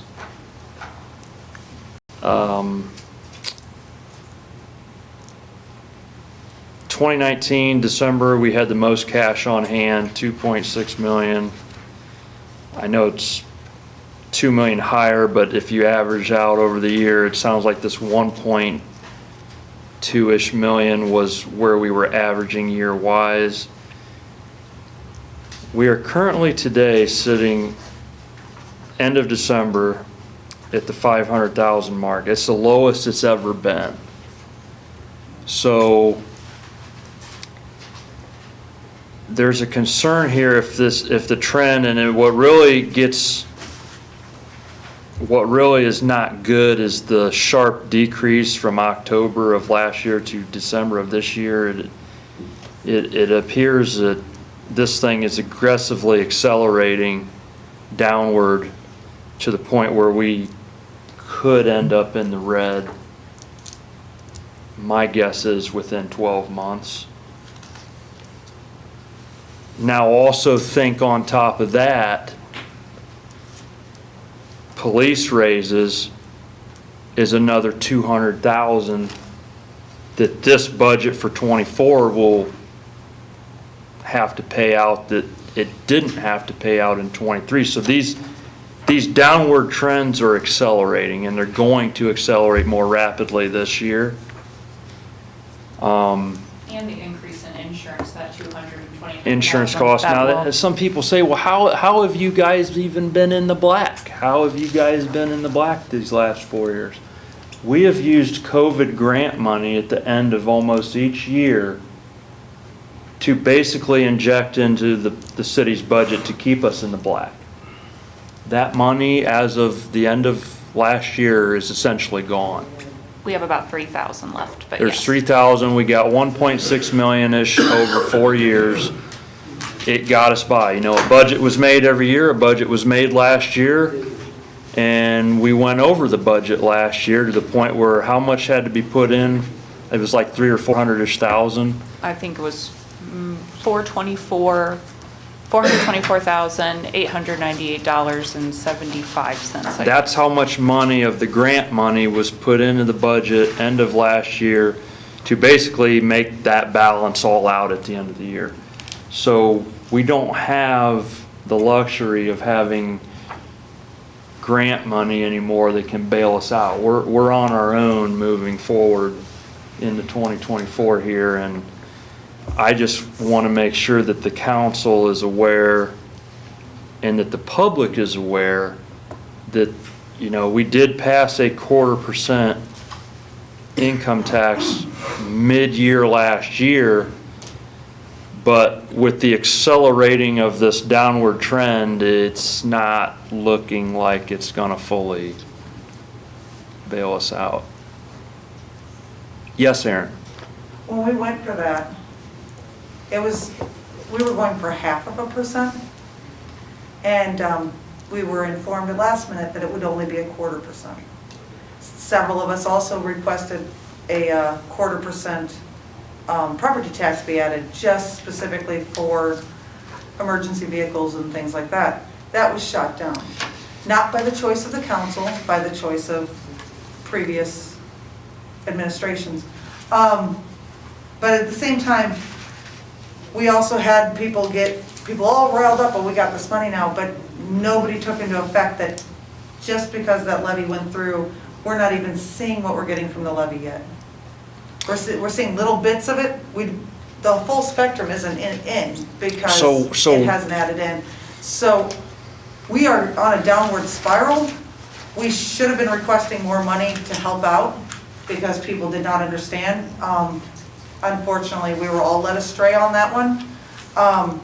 But we also all need to learn how to work together and not jump the gun to hurry up and make sure my pocket's covered, because that's what's happened immediately before we could do anything about it. We've got people putting their hands in there before we even knew what we had. I think the rationale at the time when this was when the levy was going through committee and such was, we may have to do more, but let's sit back and wait for the levy and just see what starts trickling in and then maybe address it. And then towards the end of last council term there in December, it kind of was brought up. And I think the consensus of that council was, we're gonna be out of here in a couple weeks. This really should be an issue that the next council addresses rather than us in a 2-week we're out of office situation. So does that kind of sound right? A little bit? Yeah, the 1/4% on that levy smacked us right at the last minute. It was all 0.5% till we got the paperwork sent to us that we had to vote on. It was 0.5% until that moment. When we got that paperwork to vote on, that was the first time we ever saw it as 1/4%. Because that was all we needed. Mr. White. Greg White, 1125 Hillcrest Drive. You are correct, it was supposed to be a half because I know I'm correct. you and I and several other people from the community came in and said, you're lowballing this. It's on tape. Yep. I even brought to this former council to go and looking at putting on property taxes, one for the fire, one for the police. You and I disagreed on that a little bit, which is okay with me. But also I think you're missing two in this too, this money. And the auditor knows that I bring this up all the time, is the over $506,000 that the former council said, and I will quote some former council people, is that we'll let the next council worry about that, and that'll be the auditor's job of trying to find that money. If these guys retire in 224, where are you going to find that money? And Mr. Wirebaum personally said to you, the auditor, it's her job of finding it. Am I correct? I don't recall. It's on tape. I looked at it again. But you really have to look at this. That's $500, and it's still on the books. It's $506,000 that is still outstanding that could be due out next year. Buyouts of police and firefighters if they so desire to retire in 2024. We want to talk about this Thursday in depth. I hope everybody's here because I think even though Finance Committee is going to discuss it, I still think all the other council members need to be very aware of this because We need community members here too. we do not want to see the city go into fiscal emergency. That's this main, the legislative body's main goal is to ensure that money is there for the city to run. We're the only ones that can authorize putting levies on the ballot and such. So I'm hoping on Thursday it's discussed in depth. Finance Committee Chair, Mr. Myers, is well aware of the situation, as well as the administration. So, and we'd like to get Kelly Schimpf in here Thursday from She said income she'd be here. tax as well. So, back to auditor. Does anybody have questions for the auditor? Okay, moving on. We do have a treasurer's report.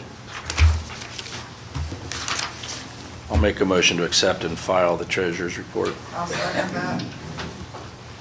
All in favor? Aye. All opposed? Police chief report, I do not believe there is one here. We do have a fire department report. I'll make a motion to accept and file that. Second.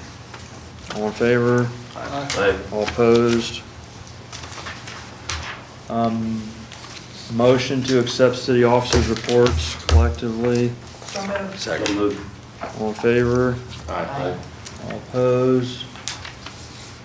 Visitors' input regarding reports of standing special committees and city officers.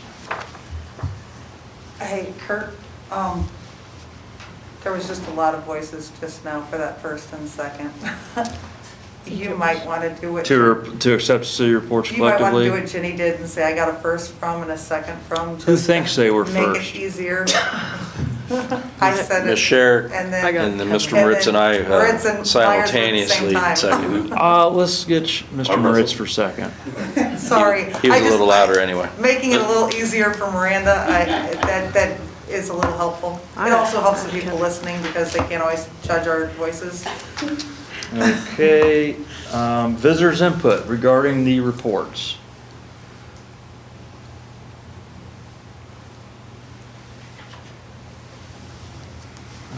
Okay, we do not have any visitors' input. Consideration of proposed legislation for the first time. Backing up just slightly, the law director, I think he wanted to send that one ordinance back to No, he committee. just said hold until he's Table here. it. Until Table it? Table it. Do we Table have till to have a next vote to send it back, Vicky, to discuss, or since it's currently an open project? It can be, we It can can be vote to discussed. table it and not vote on it. The committee could then continue to speak on it Thursday because it's not been passed yet, so it still remains in committee. So I guess let's have a vote to table it.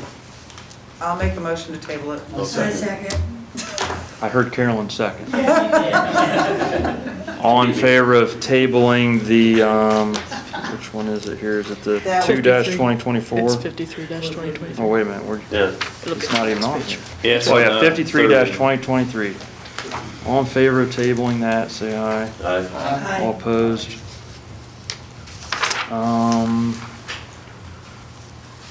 Consideration of proposed legislation for the first time. Proposed ordinance 2-2024, it's amending section 7 of 34-2019. An ordinance repealing and replacing section 7 of ordinance number 34-2019, which created the Community Reinvestment Area Housing Council for the city of Bucyrus, Ohio.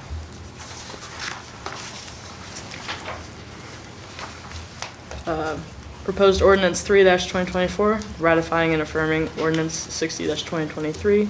It's referred back to finance. It has to do with the OPWC appropriations. An ordinance ratifying and affirming ordinance number 60-2023, which amended and supplemented ordinance number 66-2022, being the annual appropriations ordinance for 2023 by appropriating from unappropriated OPWC-Nevada waterline funds the sum of $55,000 to the capital outlay line item within the water distribution category within the OPWC-Nevada waterline subparagraph and declaring an emergency. And then we have proposed resolution 203-2024. That's the appointments to the BZA and BBSA. It's from plating. Pursuant to Bucyrus Codified Ordinance Section 1141.03A. Regulating the Board of Zoning Appeals membership, the Bucyrus City Council hereby appoints Harry Lipscomb, presently residing at 549 South Sandusky Avenue, Bucyrus, Ohio, to a 4-year term as a member of the Board of Zoning Appeals commencing retroactively to January 1st, 2024 through December 31st, 2027, and hereby appoints James Mee, presently residing at 873 West Perry Street, Bucyrus, Ohio, to a 2-year term as a member of the Board of Zoning Appeals commencing retroactively to January 1, 2024 through December 31st, 2025, and pursuant to Bucyrus Codified Ordinance Section 1319.10, regulating the Board of Building Standards and Appeals as a member of the Board of Zoning Appeals, Harry Lipscomb is hereby appointed to a 4-year term as a member of the Board of Building Standards and Appeals commencing retroactively to January 1, 2024 through December 31st, 2027, and James Mee, as a member of the Board of Zoning Appeals, is hereby appointed to a 2-year term as a member of the Board of Building Standards and Appeals commencing retroactively to January 1, 2024 through December 31st, 2025, and declaring an emergency. Okay, need a motion to accept as a first reading. So moved. Second. All in favor? I had one more. Oh, you got one more? I was gonna say it was 204. Back up, forget I just said that. Sorry about that. You're good. Proposed Resolution 204-2024. It's the contract with the Crawford Partnership. It's referred back to Economic Development. A resolution authorizing and directing the Bucyrus City Administration and through its mayor or service safety director on behalf of the city of Bucyrus, Ohio, to enter into a contract with the Crawford Partnership for Education and Economic Development for a 2-year and declaring an emergency. Okay, now we need a motion to accept as a first reading. So moved. And I'll second that again. All in favor? All opposed? Public participation. Any member of the general public may present their input or comments on legislation that's been read for the first time. We do not have any public participation. The next one was scratched. Refer back to originating committee. Proposed ordinance 2-2024 is referred back to economic development. Proposed ordinance 3-2024 is referred back to finance. Proposed ordinance 53-2023 was scratched. It was tabled. Tabled. Proposed resolution 203-2024 referred back to plating. Proposed resolution 204-2024 referred back to economic development. Committee report on the pending legislation.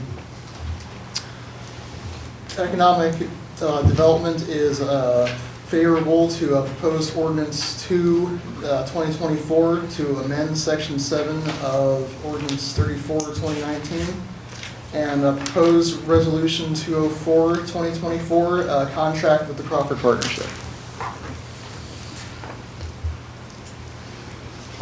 Finance is favorable to proposed ordinance 3-2024 ratifying and affirming ordinance 60-2023. Health and safety. Oh, plating? Plating. Proposed resolution Oh. 203-2024, appointments to BZA. Favorable. Okay, now, there was something that came up here before we vote on this stuff. Vicky, the partnership, you had done some research, possibly, on that thing. You sent the email out, I read through it, there was quite a bit of history there. Yeah. Did you think that might need referred back to? Yes, number one, first off, when the referral was made, it was stated that it was a 2-year contract that had expired December 31st, 23. Well, we haven't located a contract for 2023. We located the contract for 2021, and it was only 1 year. We redid it, and it was in the mayor's office. I actually saw it with my own eyes. It was done for 22 and 23. So it was signed by Reeser and Wagner. Way to go. That's a big question. They had it in their office. Okay. And the partnership most likely has a copy of it as well. And I did ask about that, the copy, and Mr. Zach. Couldn't find it. I can tell you it existed. Okay, It's fine. most likely still in wherever they had it in the office. Fine with that, but the referral was only made to the Economic Development Committee. It did not include referral to Finance. And there's always been referral to both the committees, because there's expenditure of monies. But So, it's in the budget already. But it's not in the budget for 2025. And if it's a 2-year contract, that would be an expenditure in 2025 that Finance Committee never discussed. I take it. So I guess, knowing what Vicki said, and we did talk to David Zach about it, does he need it right away? And he said if we got to send it back and do something and look at it again, he's okay with that for the first quarter, halfway into the second quarter of this year. So I guess,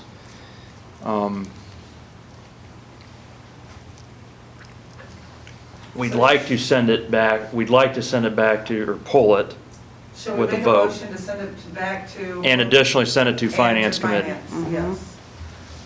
So I'll make a motion to send it back to make sure everything's straightened out with it prior to voting on it. The contract for the Crawford Partnership. And send it to Finance. Finance and Health and Safety, or what Economic Development. A second. All There in you go. favor? Aye. All opposed? Okay, so that's temporarily getting sent back. Further consideration of pending legislation.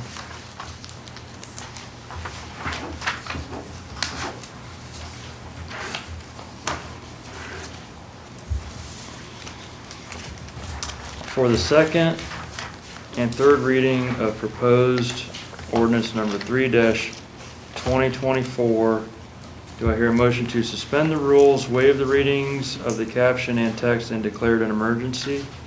So moved. Second.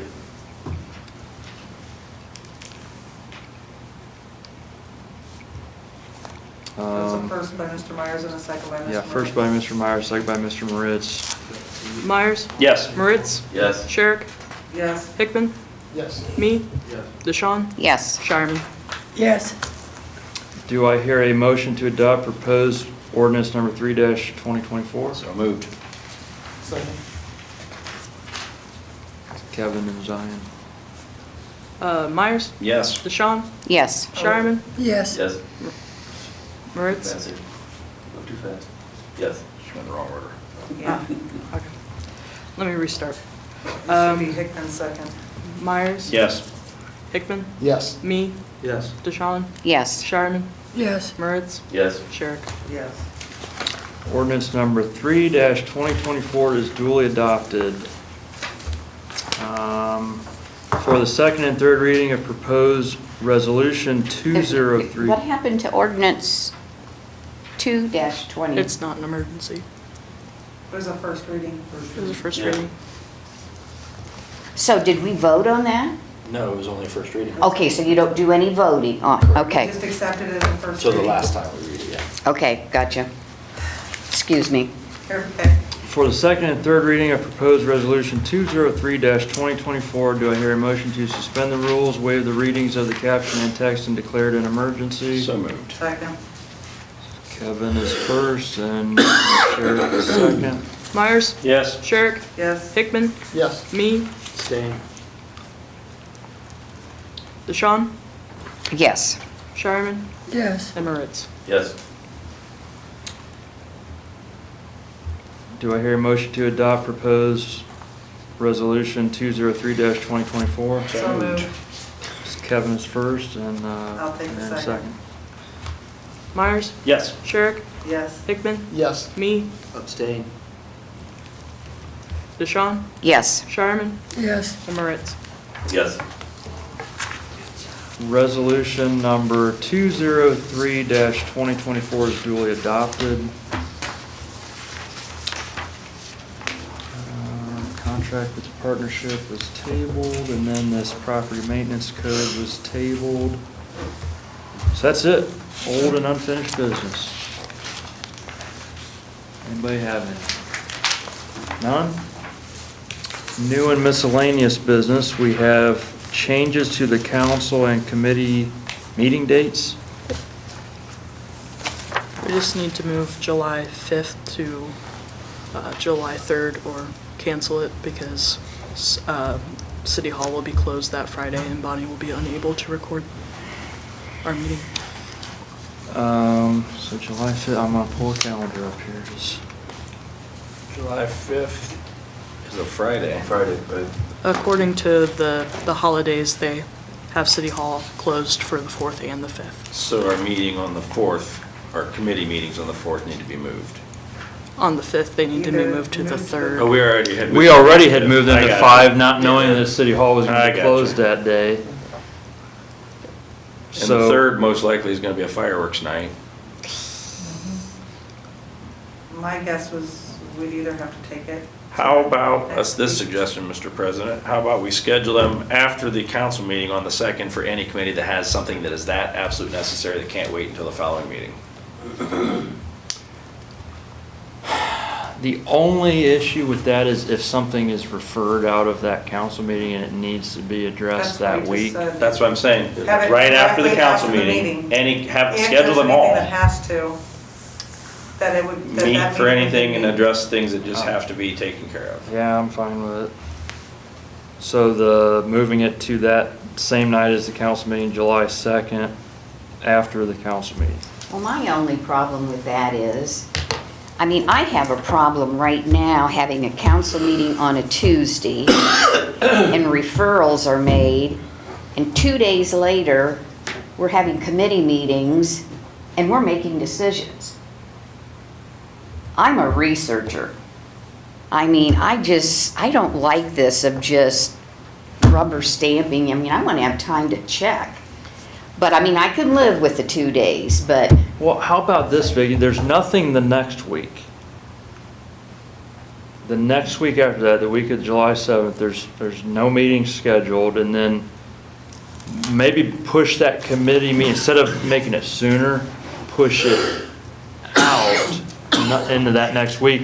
And then the following week after that, when the regular council meeting is, you can still pass it if something had come up.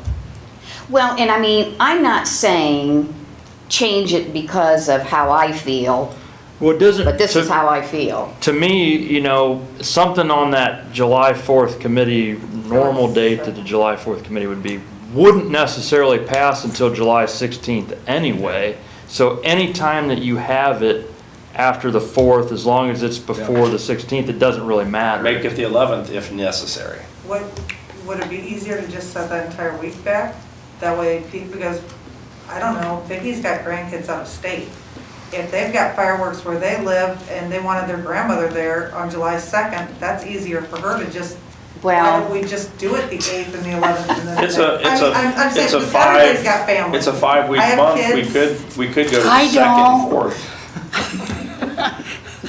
Move everything to the 2nd week and the 4th week because we have a 5th week that month. Oh, Just for the week, for the You month could of move the July. 2nd to the 9th, the 4th to the 11th, the 16th to the 23rd, and the 18th to the 25th. yeah. Bump everything down and you still have a week off with that 5th week of the 29th. That could be done. That How might do you- make it less stressful for everybody, just because they're gonna be in their offices trying to rush stuff through to us for the week of the 4th of July, if they do it that way too. Whereas if we just do it the next week and not even worry about the week that nobody's gonna be able to be found.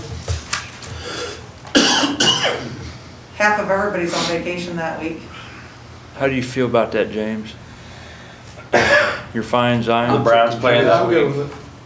Chris? We just set everything back a week in July. Carolyn? But How do you feel about that? I don't even know what dates you're talking about. We've had all these dates ran through that nobody said a certain date. I say send your kids to the babysitter and let's have the meeting. Becky, how do you feel about that? I'm fine. So that would be taking the regular July 2nd council meeting, moving it to the 9th, taking the meeting the committee meeting on the 5th that was already pushed to the 5th, that normally should have been the 4th, but moving that to the 11th, taking the regular meeting on the 16th, moving it to the 23rd, and the committee meetings on the 18th, moving them to the 25th. So it just sets everything back 1 week from where it normally would be, just for the month of July. Because we have it. I like in it. July. I like that. That just came to me. Does somebody want to make a motion? for I that? will make that motion. I'll second it. All in favor? Aye. All opposed? Okay, that's that. Any other new business? Oh, Flowers Festival, we like close the streets and all that. I remember one year we had to do it as emergency because we, Yeah, that'll get referred here in about another 2 months. okay. I just didn't want to go down to August and have it. It's on the calendar to Have do it that at a passed certain as an time. emergency. Somebody marked their calendar after getting yelled at for it.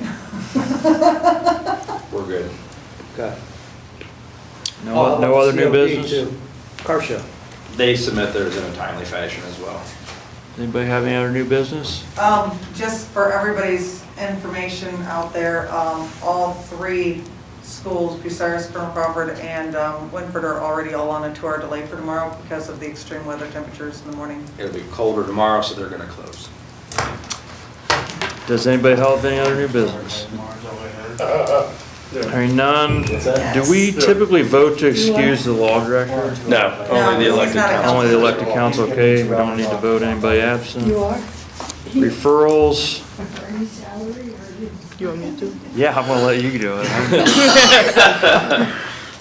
We have the creation of subcommittee for the Pines Reservoir to Public Lands and Buildings and Economic Development Committee. The houses that need torn down to Plating Committee. Relocating the lactation room to Public Lands and Buildings Committee. Sewer deposits to Service Committee. The solar eclipse to Health and Safety Committee, Service Committee, and Finance Committee. Material bids to Service Committee. The sewer plant to Service Committee. Reductions to the budget to Finance Committee. Transfers regarding the Waterworks Fund to Finance Committee. Airport runway lights to Finance and Service Committee. And then dumpster rates to the Service Committee. The only, backing up, Mr. Mayor, the houses that need torn down to plating, what was?